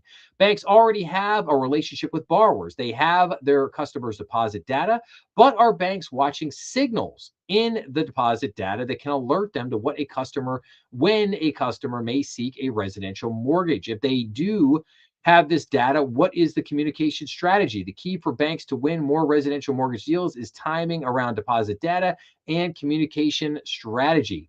And then finally, actually, it came out 12 o'clock today. I did a review of Bank Directors Compensation and Talent Survey for 2026. So Bank Directors 2026 Compensation and Talent Survey looks at compensation for bank CEOs, CFOs, and board members. The survey also looks at succession planning and A&I impacts on the workforce. Some of the key findings include succession planning responsibility, developing the next CEO, increasing costs, i.e. headcount, talent opportunities from M&A, rising CEO bonuses, and DEI value, or non-value, as I would like to say. But anyway, not a fan of DEI. So yeah, not. So, but Bank Director does a great job with a lot of their surveys out there. I love covering their surveys because they really put a lot of great information as they did in the survey. And like I said, that episode came out just 3 hours ago at 12 o'clock at noontime. So like I said, those were the 5 episodes that I put out this week. Make sure to go check those out along with all the other bonus episodes. Again, always try to put out good content here on the channel for people to follow and get into. So, but okay. Now, let's switch gears. Let's get back to our articles here now, shall we? So let's get back into, little private credit action here for everyone. So BlackRock Private Credit Fund faces 13% redemption requests. Shareholders asked to redeem more than last quarter, though withdrawals to be capped at 5% yet again. So we have talked about all these problems with the private credit market. BlackRock, just as Apollo and KKR, have been under immense pressure for redemptions in their funds. But as I predicted, they would start capping all those funds at 5%, and that's exactly what has happened and what they have done. But let's read here for just a second. So investors in BlackRock's flagship private credit fund asked to redeem a collective 13.3% of the fund's shares in the second quarter, an increase from 9.3% in the previous period. BlackRock will repurchase 5% of the shares, it said in a letter Friday, sticking with the previously stated threshold and cashing out shareholders on a prorated basis.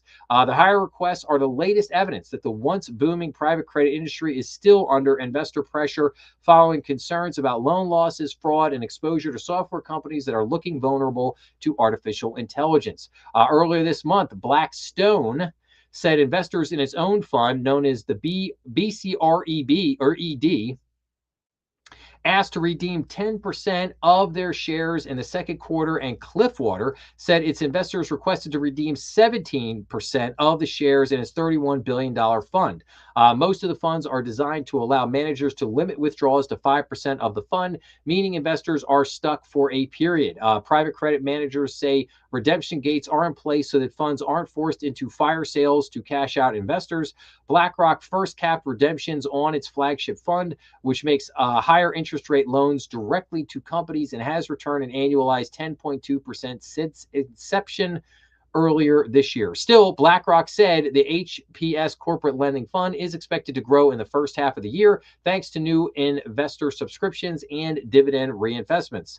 While some individuals and their advisors appear to have soured on the asset class, the larger segment of institutional investors, such as pensions and insurance companies, is still putting money in on a net basis. And yes, as I said last week when I reported on private credit, insurance companies dramatically jumping into the fold, and that is not good because, as I said last week, they are late to the party. Very late the hour is indeed for these insurance companies to be jumping into the private credit fold. But that is where we're at. And like I said, I will continue to monitor all this private credit action. I will continue to keep an eye on what's going on with these funds, and I will bring all that information back to everybody, let everybody know what is going on there. So, all right, now let's head to our wall of shame for a few minutes here, shall we?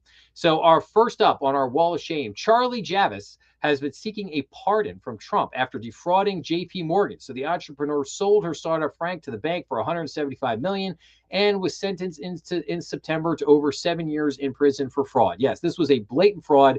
She must be nuts trying to seek a pardon from Trump. It's just, I mean, it's just like the audacity of that. I mean, you blatantly committed fraud against JP Morgan and tried, you got $175 million out of them. It's wild. And it was proven in court beyond a shadow of a doubt. You pure fraud. So there's that. And then we get our good buddy Sam Bankman-Fried, SBF. The appeals court upholds FTX co-founder Sam Bankman-Fried's fraud conviction. Thank goodness. A federal appeals court has upheld the conviction of cryptocurrency entrepreneur and FTX co-founder Sam Bankman-Fried, finding that the 2023 trial that led to his 25-year prison sentence was not unfair. The Second U.S. Circuit Court of Appeals in Manhattan said Friday the government's evidence against the once high-profile player in the cryptocurrency industry was conservatively stated robust. Jury found that Bankman-Fried defrauded customers and investors of billions of dollars while he operated FTX, once the world's second largest cryptocurrency exchange. The appeals court said the evidence proved that Bankman-Fried reassured FTX customers while also transferring billions of dollars for his own use and falsifying business records to conceal transactions. While he was publicly reassuring customers, investors, and regulators that FTX customer funds were safe, he was simultaneously using FTX as his own personal piggy bank, spending customer funds on real estate, political contributions, and investments, the appeals court wrote. Yes, so that's good. So Sam Bankman-Fried not going anywhere, keeping his butt in prison. Okay. Little Epstein news here. So this is Senator Elizabeth Warren, blasts Goldman Solomon over reports that the legal chief is staying. Yes, so Senator Elizabeth Warren wrote the CEO after stories surfaced that he pressed Epstein-tied attorney Catherine Rumler to remain an advisor at the bank after her resignation takes effect on June 30th. So this is disgusting. It's disgusting and it's despicable. And I don't know what, I don't know. Maybe she's got pictures on the Goldman Sachs CEO. I don't know. But I mean, this is just, the fact that you would keep her there it's nuts. I mean, it is just absolutely nuts. And I think that some people at Goldman ought to find a backbone and basically tell the CEO, like, no, man, no, she's not staying. She's going. She's a despicable human being and she needs to be gone, sent packing. And she should thank her lucky stars that she's not in jail, because she probably should be in jail. You do have, there is such a thing as attorney-client privilege, to be sure. There is not a thing as far as aiding and abetting a known criminal and continuing his criminal enterprise. That is something that's totally different. All right, and then we go into Harvard barred face fresh questions from Congress over Epstein ties. Top House Judiciary Democrats fault the two schools' probes and asked for their records. So Harvard University reviewed its connections to Jeffrey Epstein, and its former president Larry Summers stepped down from teaching students. Bard College said its longtime president Leon Botstein was retiring after a probe into his association with the late sex offender. Neither school, however, has gotten to the bottom of its Epstein connections, according to letters sent to the schools on Wednesday by Rep. Jamie Raskin, the top Democrat on the House Judiciary Committee. The Bard Board's review overlooked deeper institutional flaws. Raskin wrote in one letter reviewed by the Wall Street Journal, the results of Harvard's 2020 investigation were at best incomplete. Raskin wrote in another letter reviewed by the Journal. Raskin's letters asked the schools to turn over their records, including communications between Epstein and school officials, donations from Epstein or his affiliates, and details from their investigations by July 1st. Raskin also asked Botstein through Bard to schedule a transcribed interview with the House Judiciary Committee. Representatives for Bard and Harvard said they received the letters. Bard is reviewing the letter, a spokesperson said, but Harvard is currently conducting another review of its own ties to Epstein. So, but again, I think, the problem with this pattern here is that, first of all, the Epstein situation was really catching steam. It was really building up a head of steam, and then coincidentally, the Iran war just happened to kick off right when the heads were just starting to roll. All of a sudden, you have the Iran war kicks off, and Epstein stuff is just completely off the front page. Is that a coincidence? I don't believe in coincidence. I don't believe in it. So figure it out.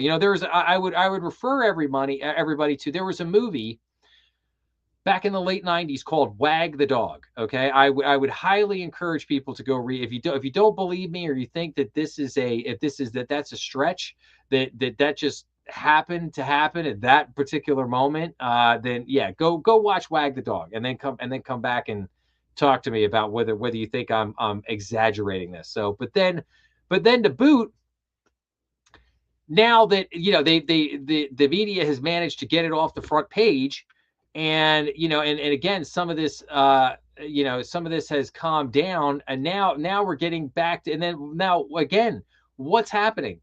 Are any of these colleges getting to the bottom here? Bard College, Harvard, don't forget MIT.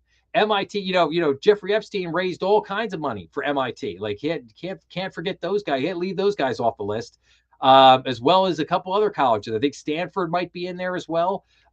So again, he got around. Jeffrey Epstein got around to a lot of people, and again, what are we seeing? Oh, they're just trying to sweep it under the rug. Forget it. Just keep dragging it out. Eventually, it'll go away. Goldman Sachs wants to keep Kathy Rumler around. Oh, we can't fire her. She's just so good. We got to keep her on, right? She's just such a moral and upstanding human being, it's just, it's really despicable. A lot of this stuff, that just, there's just no consequences, right? No consequences for anybody out there, right? It just really irks me. So, but anyway, that's my little wall of shame conversation for the day. Now we'll move on to some other things. So now, getting back into AI for a second, we had this Bill Foster, who is a representative congressman from Illinois, basically did this. I don't know if this was, I'm not sure if this was if he was just speaking to people. It was at a hearing. I think it was at a hearing. But anyway, this really grabbed my attention. We are not ready. AI could trigger bank runs in seconds, the lawmaker says. So again, Rep. Bill Foster said real-time regulatory dashboards, standardized reporting, and open source software are needed to respond to an AI-driven bank run. So again, Rep. Foster issued an artificial intelligence-related warning to federal banking regulators at a recent House Financial Services Committee hearing. I don't think that we are prepared for an agentic AI bank run, Foster told leaders at the Federal Reserve, the FDIC, and the OCC, and the National Credit Union Administration on June 4th. With agentic AI, the March 2023 failure of Silicon Valley Bank could have occurred in seconds, not hours, Foster said. We are not ready for that. And that should come up with a plan. We should come up with a plan to deal with that, because we can have that hearing now or we can have it later, he told regulators. Given the emergence of AI tools, preparing for liquidity risks of digitally driven bank runs needs to be a top priority, said Foster, the ranking member of the Subcommittee on Financial Institutions. I've been worried a lot about AI generally and specifically agentic AI destabilizing the financial system, Foster told Banking Dive in a June 9th interview. Such a scenario could arise if everyone had their personal AI agent with standing orders that if you ever hear a rumor that my bank is in trouble, just get my money the heck out of there, Foster said. Foster is also concerned about smaller banks' access to Anthropic's Mythos model and that those lenders aren't receiving the same level of cyber defense as larger banks. A federally designated open source software stack could be the solution to that and the bank run issue, he said. Those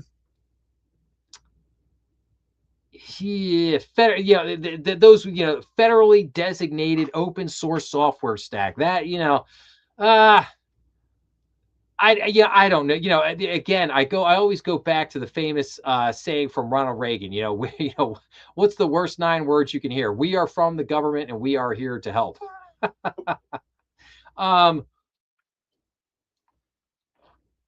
Look, I am very happy that this gentleman, Mr. Foster here, said what he said.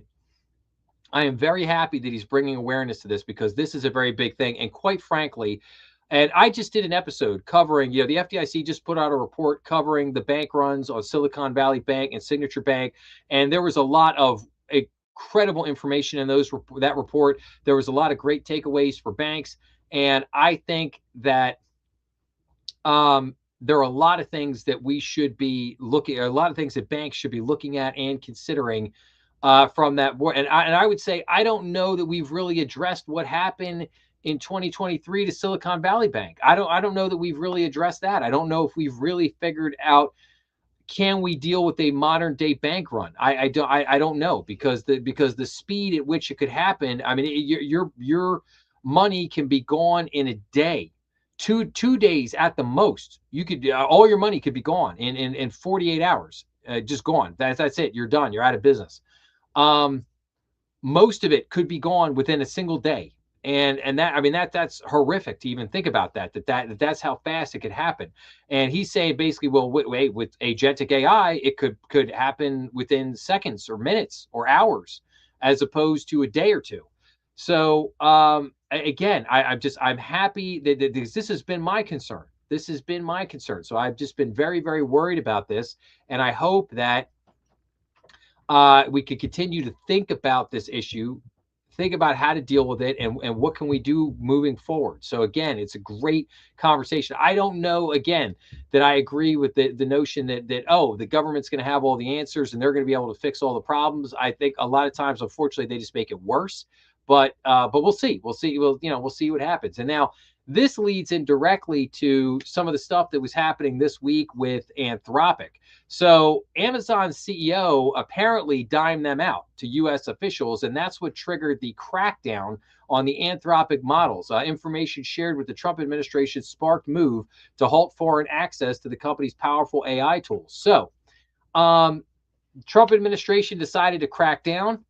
And what happened was the chief executive of Amazon, Andy Jassy, and U.S. officials, including Treasury Secretary Scott Bessent, people familiar with the matter, said he basically called them and said, hey, researchers at Amazon had used a series of prompts to get Anthropic's Fable 5 model to provide them with information that could be used to aid cyber attacks and supposed to be off limits.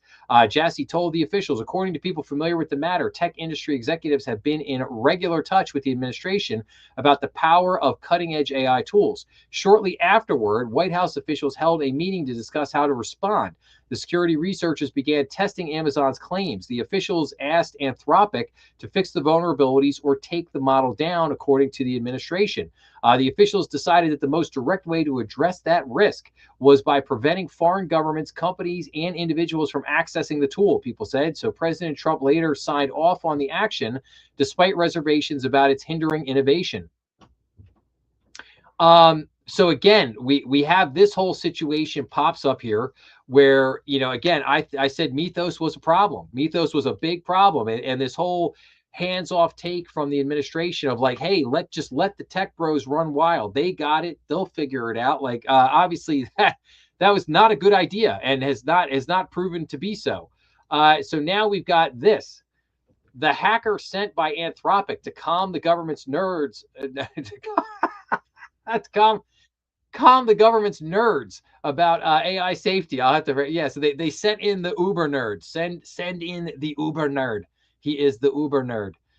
Nicholas Carlini recently rang the alarm about the dangers of AI, and now he's part of a team arguing for the latest models to be released. Of course, yes, is the best idea is to just release the bomb. That's the best thing. That's how to handle it. Release the bomb, let the bomb do its job, and then we'll clean up after the carnage. That's the best thing to do, right? Just rip the Band-Aid off. But and I'm sorry. So they sent this guy in, and this guy's coming in here. So the Trump administration officials have spent recent days fretting over the power of Anthropic's next generation AI software to potentially wreak havoc on global cybersecurity. For a group of 700 cybersecurity researchers, that startling realization came in March. That's when Anthropic researcher Nicholas Carlini showed how easy it had become to use new models to break into systems. The lanky 35-year-old Uber nerd sorry, I should beat up on this guy, is a well-respected hacker who's considered the industry's professional skeptic of AI cybersecurity claims, but lately he has changed his mind. Now, I mean, could you just paint this picture? Could you paint this picture? This guy's coming in to the administration, and some of the people at Anthropic are like, has this guy ever talked to people before? Like, does he talk to any, does he function like a normal individual? Is he like, can he talk to people?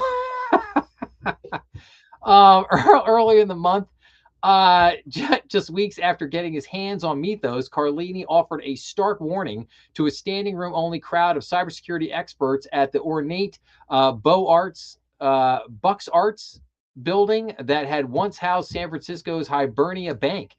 First, he showed them how he had used Anthropic's AI to find and exploit a critical bug in a piece of web publishing software called Ghost. Then he demonstrated another in which the Linux operating system, one of the most battle-tested pieces of software, which powers billions of devices. Carlini had never before found a bug in Linux or in Ghost. Now he had discovered many. What he was seeing represented a whole new world order for cybersecurity. The balance that existed between attackers and defenders over the past 2 decades seems like it's probably coming to an end, he said. It's pretty clear to me that these current models are better vulnerability researchers than I am. 2 days after his presentation, he sent a note to his colleagues at Anthropic. I don't think we should release Mythos yet, he wrote. So began Bugmageddon.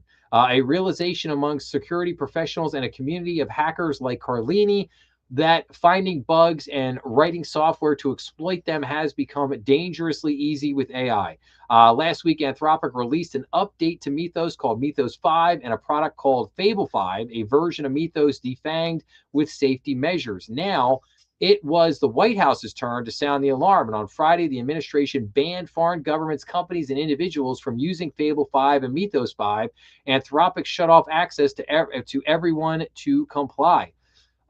Suddenly, Carlini, the skeptic turned believer who had rung alarm bells, found himself working to soothe the government's nerves. Anthropic dispatched him to the nation's capital to explain safeguards, part of a team trying to convince the White House that even though there was no such thing as guaranteed safety in AI, it was better for the world to release Fable 5 than to keep it under wraps. So interesting here. We have definitely taken we've definitely taken some interesting turns here in this whole wild AI thing. But I think the key thing here is that, this is a problem because, the government should have never allowed it to get to this point. They should have I've said from the very beginning that AI needed guardrails around it. It needs regulation. It needs rules and regulations we have to have this stuff around AI. AI, it can be extremely dangerous. Could be extremely dangerous. That's why, like, why do you think that this gentleman, Mr. Foster, why do you think he's sounding the alarm bell here? We are not ready. Yes, I truly believe that we are not ready, and that's why something needs to be done here. And this whole, like, oh, hey man, just let it go, just release it, like that. No, that's not going to work. Is not going to work. So we got this. We're going to keep an eye on it. We'll see how this continues to evolve throughout the rest of the summer here. Um, my guess is that the government is going to put the brakes on this, and they're going to keep the brakes on this for a while until they kind of figure out, okay, can we release this without creating some kind of massive, event at some point that's going to crash something or break something. So we'll see. But keeping on here with the AI conversation for a second, I just wanted to show this to everybody here. So turbocharged earnings are pushing stocks higher. There's a catch. The AI investment boom is leading to big spending, but the bill comes later. Yes, because the bill always comes due. Now, what I wanted to show you here was this chart. Hyperscalers soaring CapEx. So consensus analysts estimate for capital expenditures at Alphabet, Amazon, Meta, Microsoft, and Oracle combined. So look at the CapEx spending here. 0.41 trillion, 0.76 trillion. Oh, and then by 27, we get 0.93 trillion. And then we get by 28, a little over $1 trillion. And then continuing this, I mean, the amount of spend here that is projected for the next 5 years is just, it's crazy. It is crazy. And I don't know. And the question becomes like, well, okay, well, how are they going to fund this? Like, markets are already getting jittery about the whole AI and whether AI is a bubble and will AI blow up? And then we get into this again, which brings a great question.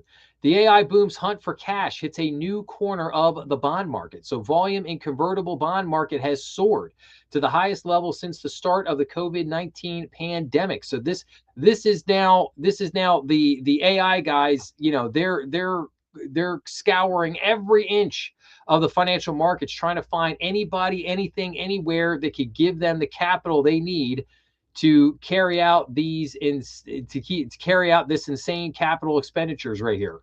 So now we move in here. So artificial intelligence companies hungry for cash are rushing into an arcane corner of the bond market. As U.S. companies search to find their AI ambitions, they are issuing near record volumes of bonds that investors can convert into stocks if the shares rise to a designated price. Investors like that they get the relative stability of bonds along with some of the upside if shares take off. But what if shares crash? What if shares crash? I asked this. So far this year, U.S. listed companies, including CoreWeave and Microchip Technology, have issued about $54 billion worth of convertible bonds. That is up 43% from the same period in 2025 and the highest year-to-date volume since the start of the COVID-19 pandemic, according to Dealogic data going back to 1995. Bankers and investors expect the momentum to continue, driven by everything from the AI boom's huge infrastructure buildouts to an insatiable demand for chips. Convertibles are growth capital for growth issuers, and I don't think you can think of a better growth opportunity than AI, of course. For AI companies, the convertible debt market provides a way to raise funding at rock bottom costs, with many paying coupons as low as 0%. Investors are willing to accept such rates because of the volatility of AI shares, which heightens the appeal of the potential stock conversion. Investors' ravenous appetite for AI-related assets has helped push the performance of convertible bonds past many traditional stock and bond benchmarks. So yes, so we will continue to keep an eye on how this unfolds. But again, it gets back into the conversation of the capital expending here is just astronomical. And what's going to happen? What's going to happen here if the government puts the brakes on all this? If the government basically says, yo, your models, now we've already got this price war that is kicked off between Anthropic and OpenAI. If the government decides to put some brakes on, if the regulators come in and put some brakes on, if government legislation starts coming through saying, hey, we need to do some stuff on this, The prices, it hurts them. They can't do their IPOs. Now what happens with these convertible bonds? Okay, what happens? What happens at that point? Do they crash? Do they bottom out? I don't know. We'll have to see. But again, this is why I bring all this information, you guys. Hopefully you'll think about this. Now, did I skip it? No, did not skip anything. Um, this was ridiculous. I saw this, the teachers getting a $50,000 bonus thanks to a massive data center. A jump in sales tax receipts in Louisiana parish provides new talking points in data over AI construction boom. So all you need to know about this is that Zuckerberg is putting his Zuckerbucks to work once again, basically bribing all the teachers down in this Louisiana parish with a $50,000 bonus if they would just allow his data center to roll through and get built and get developed. We'll see. We'll see what happens. I would, when the data centers are built and you hear incessant humming for the rest of your life, I hope that $50,000 bonus is worth it. So, but we'll see. We'll see. And now again, this is another thing. This was only a matter of time here. Anthropic sued over limits on its $200 a month AI plan. Now, this is through Claude, and Claude has their, I guess what it's called, like Claude Max, which I think is $200 a month. So federal lawsuit alleges the company oversold usage allowances on its priciest Claude chatbot tiers. So now basically, consumer demand is there. Claude starts selling this product. They start, jacking up the prices, and now the people are either blowing through the tokens, or that now they're getting limits on what they can do, and people are not happy about it because they're going, wait a minute, that's not what I'm paying for here. So a consumer is demanding that Anthropic reimburse customers of its priciest artificial intelligence subscription plans, alleging in a new lawsuit that the company oversold the usage allowances it offered. A federal lawsuit filed Monday on behalf of Washington, D.C.-based customer Carl Kahn claims that the maker of Claude AI misled consumers about the usage limits of its premium Max 5X and Max 20X subscription plans. The suit is seeking class action status on behalf of individuals like Khan who have purchased the plan since April of last year. The suit is an early example of consumer pushback against the cost and alleged lack of transparency in AI subscriptions, which are quickly becoming a mainstay of consumer budgets alongside streaming services and other forms of entertainment.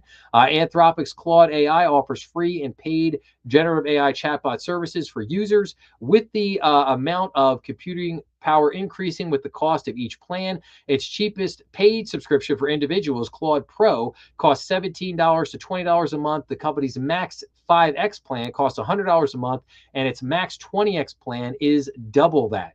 So the lawsuit filed in the North District of California alleges that Anthropic markets the 5X and 20X plans as having 5 and 20 times the usage caps of its Pro plans, but echoes complaints from some users that the actual caps are hard to determine and appear to be lower. The lawsuit bases that claim largely on emails. It says Anthropic sent to different tiers of subscribers in July 2025, explaining how much weekly usage each tier could expect of specific Anthropic AI models in use at the time. So again, and this all gets back to tokens, and this is why I put out the Strategy Room bonus episode earlier this week on the AI price war has begun. At the beginning of that episode, I do an entire conversation on tokens and explaining how tokens are the currency of AI. So again, go check out that bonus episode if you have a few minutes, if you want to learn a little bit more about tokens and this price war. But again, this was to be expected. This is just the next ratchet of the price wars, and this will not be the last lawsuit that we see against Anthropic. I'm sure OpenAI is going to get sued as well. But yeah, I mean, they're again, this price war has broken out. They need to make, again, OpenAI and again, Anthropic, they can say that they're profitable all they want. I could tell everybody right now, all that is that's sleight of hand. It is very expensive accountants coming up with ways to sleight of hand to show, oh, and yeah, Anthropic's making money. Yeah, they're making money. They're good. These guys, Anthropic, OpenAI, they are burning through billions of dollars. They are not making any money.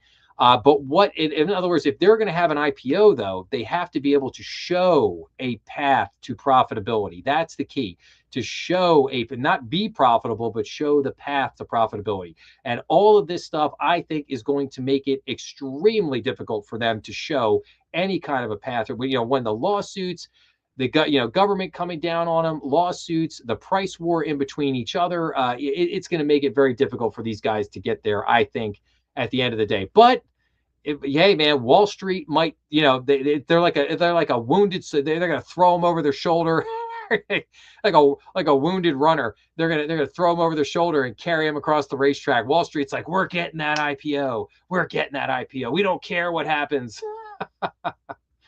Gotta love it. Now, this was crazy. This was crazy. State Farm's IPO plan for sales agents sparks uproar, a real slap in the face. So AI tools and changes to contracts for 19,000 sales agents appear to be a response to the insurer's eroding status in the industry. So let me just paint this picture. You have a big convention in Vegas. The whole company gets invited out. CEO's there. He's getting ready to do his big speech. Everybody's happy. They're getting treated to a Pink concert. Jimmy Fallon led sing along. They get selfies with the Jake from State Farm actor. So everything's great. Champagne's flowing. Everybody's happy, right? Then John Farney, State Farm's chief executive, took to the Allegiant Stadium stage and dropped a bombshell. Farney, a 33-year State Farm veteran, told his sales force he was ripping up existing contracts. Any agent who wants to stay past 2027 will have to sign up to a new compensation deal and sales targets. State Farm needs to change, he said, according to a video of the event reviewed by the Wall Street Journal. A big driver of that change is AI. The rapidly evolving technology is shaking up the industry's decade-old sales model, paving the way for faster, cheaper, more targeted transactions. Apps and bots are reinventing how people want to buy products like insurance. Agents' responses to the changes lighted up Facebook, Reddit, and Instagram. A lot of folks are really mad. You think? Take it or leave it, a real slap in the face. The initiatives appear to be a response to State Farm's eroding status in the industry. The insurer was this year usurped as the nation's biggest personal auto insurer by Progressive, losing a throne it had held since World War II, according to S&P. That's just crazy. That's just crazy. So you have your big convention. You got all this stuff going on, and then the CEO gets up on the stage and says, yeah, I'm ripping up all your contracts. Yeah, I'm ripping up all your contracts, and if you want to stay, you're going to have to agree to new compensation deal, which means less money. That's what it always means, less money, and new sales targets. So basically, you're going to have to agree to more sales and less money if you want to stay. That's just, woo, that's wild. That is wild. So yeah, we'll keep an eye on how that one plays out. I don't imagine that's going to go over very well. That's about as good as Standard Charter a few weeks ago with the CEO doing his speech in Hong Kong, where he's like, yeah, all these employees, these low value capital employees, yeah, we're gonna get rid of them. We're gonna get them out the door. So we'll keep an eye on that one. Now here's Wall Street's dilemma. Wall Street dilemma. AI can model, but it can't make the next rainmaker, right? Executives are reluctant to slash jobs and upend an apprenticeship model in which junior bankers perform rote tasks. So Wall Street's race to deploy artificial intelligence is colliding with executives' fear of upending their workforces and the well-trod path to finding the next masters of the universe. Already, big banks are touting the productivity gains they are seeing as they roll out AI across departments, including legal, wealth management, and investment banking. Yet even as other U.S. companies slash thousands of jobs, bank executives are wrestling with how to deal with the looming mismatch in their staffing and shifting talent needs. We're very actively thinking about how do we retrain? How do we get ahead of that? Wells Fargo Chief Executive Charlie Schwarf said at a recent industry conference.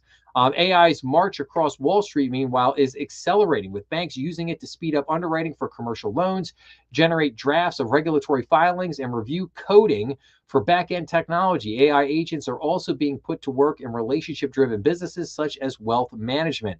Citigroup has joined with Alphabet's Google to develop an AI-powered agent that can work with its wealth clients. The bank said the agent would supplement, not replace, its human advisors. There's fear out there in the marketplace around AI, said Andy Sig, head of wealth at Citi. But he said the role of AI is to supercharge the abilities of advisors. Yes. So again, just very interesting. Always good to note again what they're looking at here. And again, I think this is well noted that AI can do a lot of great things. It could change a lot of things, but at the moment, it cannot be the next rainmaker. That it can't do that just yet. Maybe someday it will, but at this moment, it can't. So, all right, now let's look at a couple other things here real quick. Just give me a few more minutes. I'm going to have us all out of here.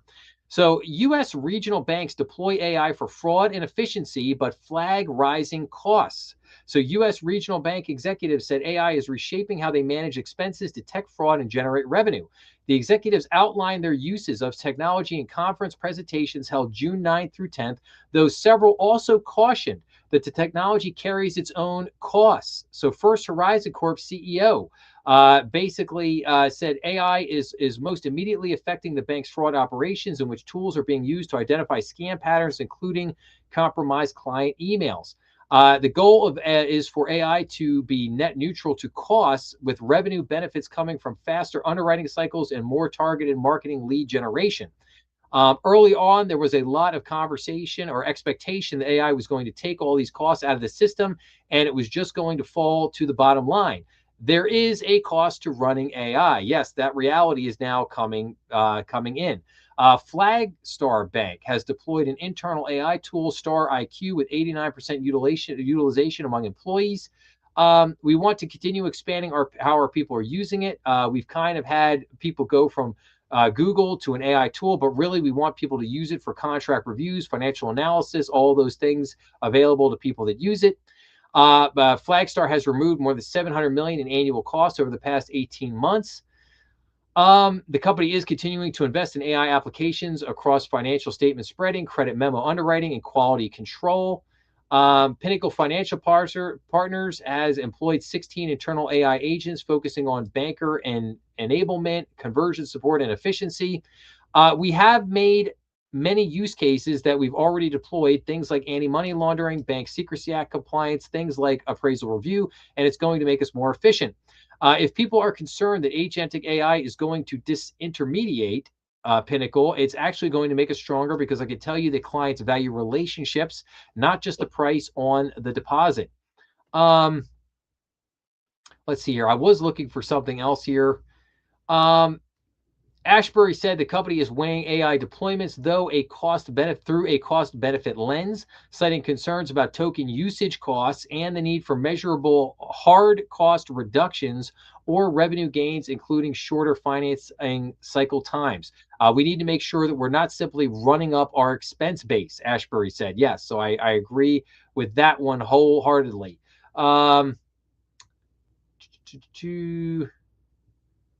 And I think that was about it on here. But again, what we have to understand is that there is a cost to running AI. And depending on how much you're using it, how you're using it, the way you're putting it to work, you've got to be careful that you're not going to just blow through your budget and end up with nothing there at the end of the day. That's the caution there.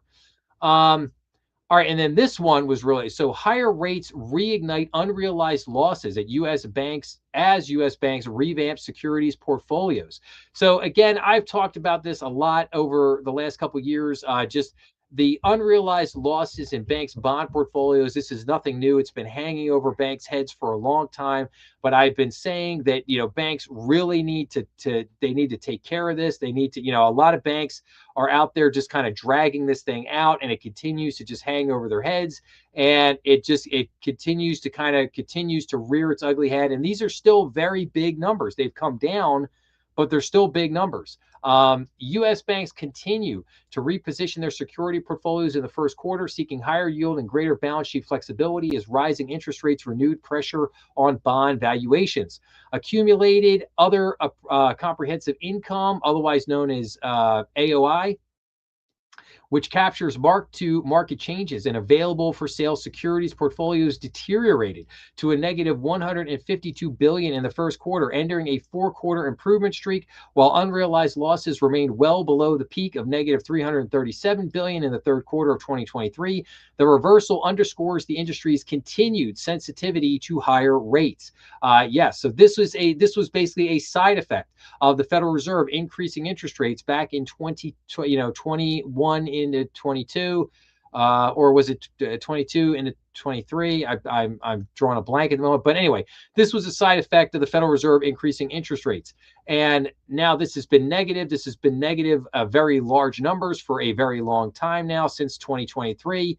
And again, it's a big issue that the banking is still dealing with. So we're going to continue to keep an eye on this. But I would say, I think a lot of banks are just saying, oh, again, it goes back to the conversation of this is not a problem until it becomes a problem. Like again, this won't be an issue if there's no crisis. But if we get into a crisis, this becomes a big problem real quick.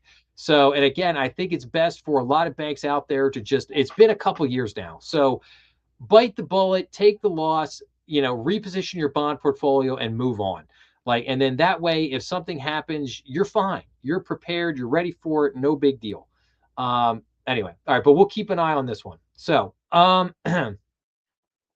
couple other bank things here. First Carolina IPO price falls short of expected range. Now, why is this important? This is important because one of the things that the banking industry was hoping this year was to get more IPOs going here. I think they were shooting for a number. They wanted to see if they could get maybe like 10 or 15 IPOs. But when an IPO like this comes out and it kind of falls flat a little bit, that's not going to give a lot of other banks confidence that if I go out and do the IPO, it's going to be real good. But anyway, First Carolina Financial Services, they priced below its expected range as the second U.S. bank to complete an IPO in 2026. Raleigh, North Carolina based company priced its IPO at $12.50 per share on June 17th and listed its stock on June 18th. The company said in a June 12th regulatory filing that it expected to complete the offering in the range of $14 to $16 per share. First Carolina first announced its plan to go public on the NYSE under the ticker symbol FCBM in May 22nd filing. First Carolina listing came days after first U.S. bank to go public in 2026. Forbright Inc. Listed its stock on June 11th. Recent bank IPOs, including Forbright's, have largely priced within their expected price ranges. However, the first bank IPO of 2025 for North Point Bank shares also priced below its expected range. First Carolina had $3.4 billion in assets as of March 31st and has doubled in size since 2022. Man, that's a pretty quick time period to double in asset size there, right? Chairman and CEO Ronald Day said during an investor presentation hosted by the website Retail Roadshow, the bank's growth included the acquisition of banking as a service company, BM Technologies. So, all right, but like I said, just wanted to point that out. All right, if I'm going to say this right, this is like my challenge of the day here. Narragansett. I know I'm not saying that right. Narragansett Bancorp offers stock as Bay Coast Bank reorganizes. So this was just kind of a very interesting one because Narragansett Bancorp is actually a mutual, and they bought another bank, and so the shares that they basically offered up 7.9 million shares of its common stock for $10 per share. The shares were being offered as part of a reorganization of Bay Coast Bank and Narragansett Financial Corp.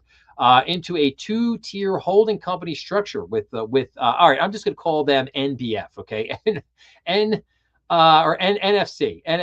We'll just call them NFC. Okay. NFC serving as a mid-tier stock holding company whose stock will be partially owned by public stockholders, according to a regulatory filing. NFC, the existing Massachusetts started mutual holding company for Bay Coast Bank will own 55% of the Bank Corp, the bank holding company's outstanding common stock after the offering. So again, just something I want to point out. You don't see too many two-tier holding companies these days. So I just thought it was an interesting thing to point out.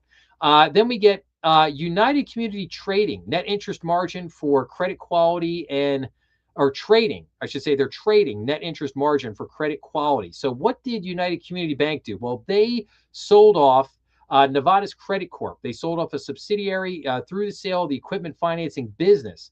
United Community will receive $1.9 billion in cash, significantly reduce its net charge-offs, and gain opportunities for loan growth. However, the transaction will also come with forward pressure on its net interest margin. So again, interesting situation. Again, I just wanted to point it out for, sometimes when you, as a bank, when you sell a division, it can have some, at least in the short term, it can have some side effects and consequences. So in this case, putting some margin pressure on the bank by compressing some of its net interest margins. So again, just another kind of interesting story there that I wanted to point out. And then here is my follow-up on the Monte de Paschi episode that I did this week. So Intesa Sanpaolo aims to become the Italian UBS. So again, I had reported on this, and I just thought that this was interesting because I thought, okay, these banks just want to merge or whatever. But this Intesa, they want to basically do this merger to try to transform themselves into the UBS of Italy, which I think is very interesting. Intesa is targeting $2 trillion of customer financial assets by 2029. If the deal succeeds, the bank currently manages assets of 1.46 billion. So again, it's very interesting. UBS's balance sheet grew by almost half when it acquired collapsed rival Credit Suisse. In 2023, it is one of the world's largest wealth managers with more than 7 trillion of assets under management at the end of 2025. So we aim to be the Italian UBS. So again, I think that's interesting because it puts a different spin on this whole thing. Like when I was first looking at this, I was thinking to myself, well, if these banks come together, they again, maybe you're just trying to create a bigger bank or whatnot, or, but this idea that like, oh no, we want to become the UBS of Italy and we want to try to compete against them and against other banks around the world. That's it's an interesting concept. And I could see how the spin on that could become very enticing for, for Italy, the people of Italy, the government of Italy, basically saying like, yeah, we could create kind of a big bank of our own to kind of compete better in the European Union and around the world against, JP Morgan Chase and some of these other big boys. So again, it's just an interesting concept that puts an interesting wrinkle here. Will this merger happen? Again, Monte de Paschi, they are the oldest bank in the world, and just an amazing story of history to that bank. And it's just very interesting. We'll see. We shall see what happens there with that. But with that being said, that's all I have for today. I'm actually going to go into a wrap-up mode here. So I got to bring up my just covering some. So we're going to go through our thing. I got to look for my banners here. Where are my banners? Okay. So Apple Podcast and Spotify. If you are listening to the podcast on Apple Podcast or Spotify, please leave a review, as that really, really helps the channel. I could really use some positive reviews on there. So if you'd be kind enough to do that, that would be fantastic. Make sure to visit thebankernextdoor.com. Got a lot of great things up on the website.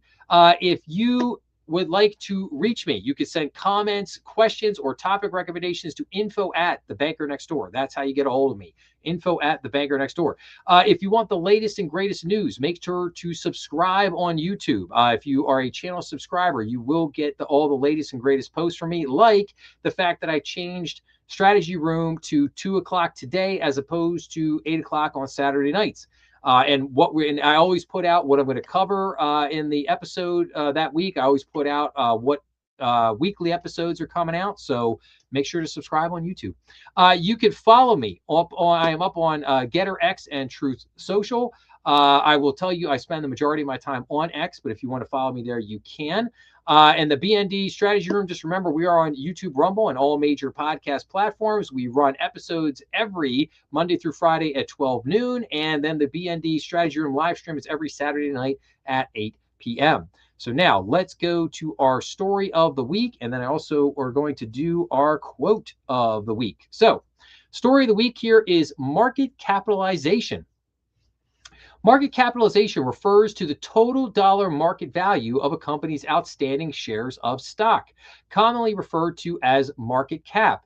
It is calculated by multiplying the total number of a company's outstanding shares by the current market price of one share. As an example, a company with 10 million shares selling for $100 each would have a market cap of $1 billion. The investment community uses this figure to determine a company's size as opposed to using sales or total asset figures. In an acquisition, the market cap is used to determine whether a takeover candidate represents a good value or not to the acquirer. So the reason why I mention this is because of obviously the SpaceX IPO. There was a little bit of confusion there last week with people going, "Oh, they raised trillions of dollars in the IPO," and I was like, no. They raised 75 billion based on I think a market price of $150. I think it was. I forget what it was right this second, but it was like $130 or $150, something like that. But they raised 75 billion, but the market capitalization, the market cap, if you will, was over $1 trillion. So that was the disconnect there. So they only raised 75 billion, but market cap, well over $1 trillion. So there you go. So there's our story of the week. Now, let's go to our quote of the week here. So this comes to us from Dale Carnegie, and it goes like this. Most of the important things in the world have been accomplished by people who have kept on trying when there seemed to be no hope at all. And that is so true from Dale Carnegie. Don't give up hope. Keep pressing no matter what. So, all right, with that being said, I will thank everybody for hanging out with me on this Friday, this holiday weekend. And I hope everyone has a great, happy holiday weekend out there. Take care. For all the fathers out there, happy Father's Day to everyone out there. I hope everyone has a great Father's Day. If you got, your dad, your father, your grandfather, your uncle, make sure to go give them a hug and show them a little love this weekend, right? Little love for the guys out there, right? So, all right, with that being said, thank you for being here with me in the strategy room. Have a great weekend, and I will see everybody out there next week. So take care.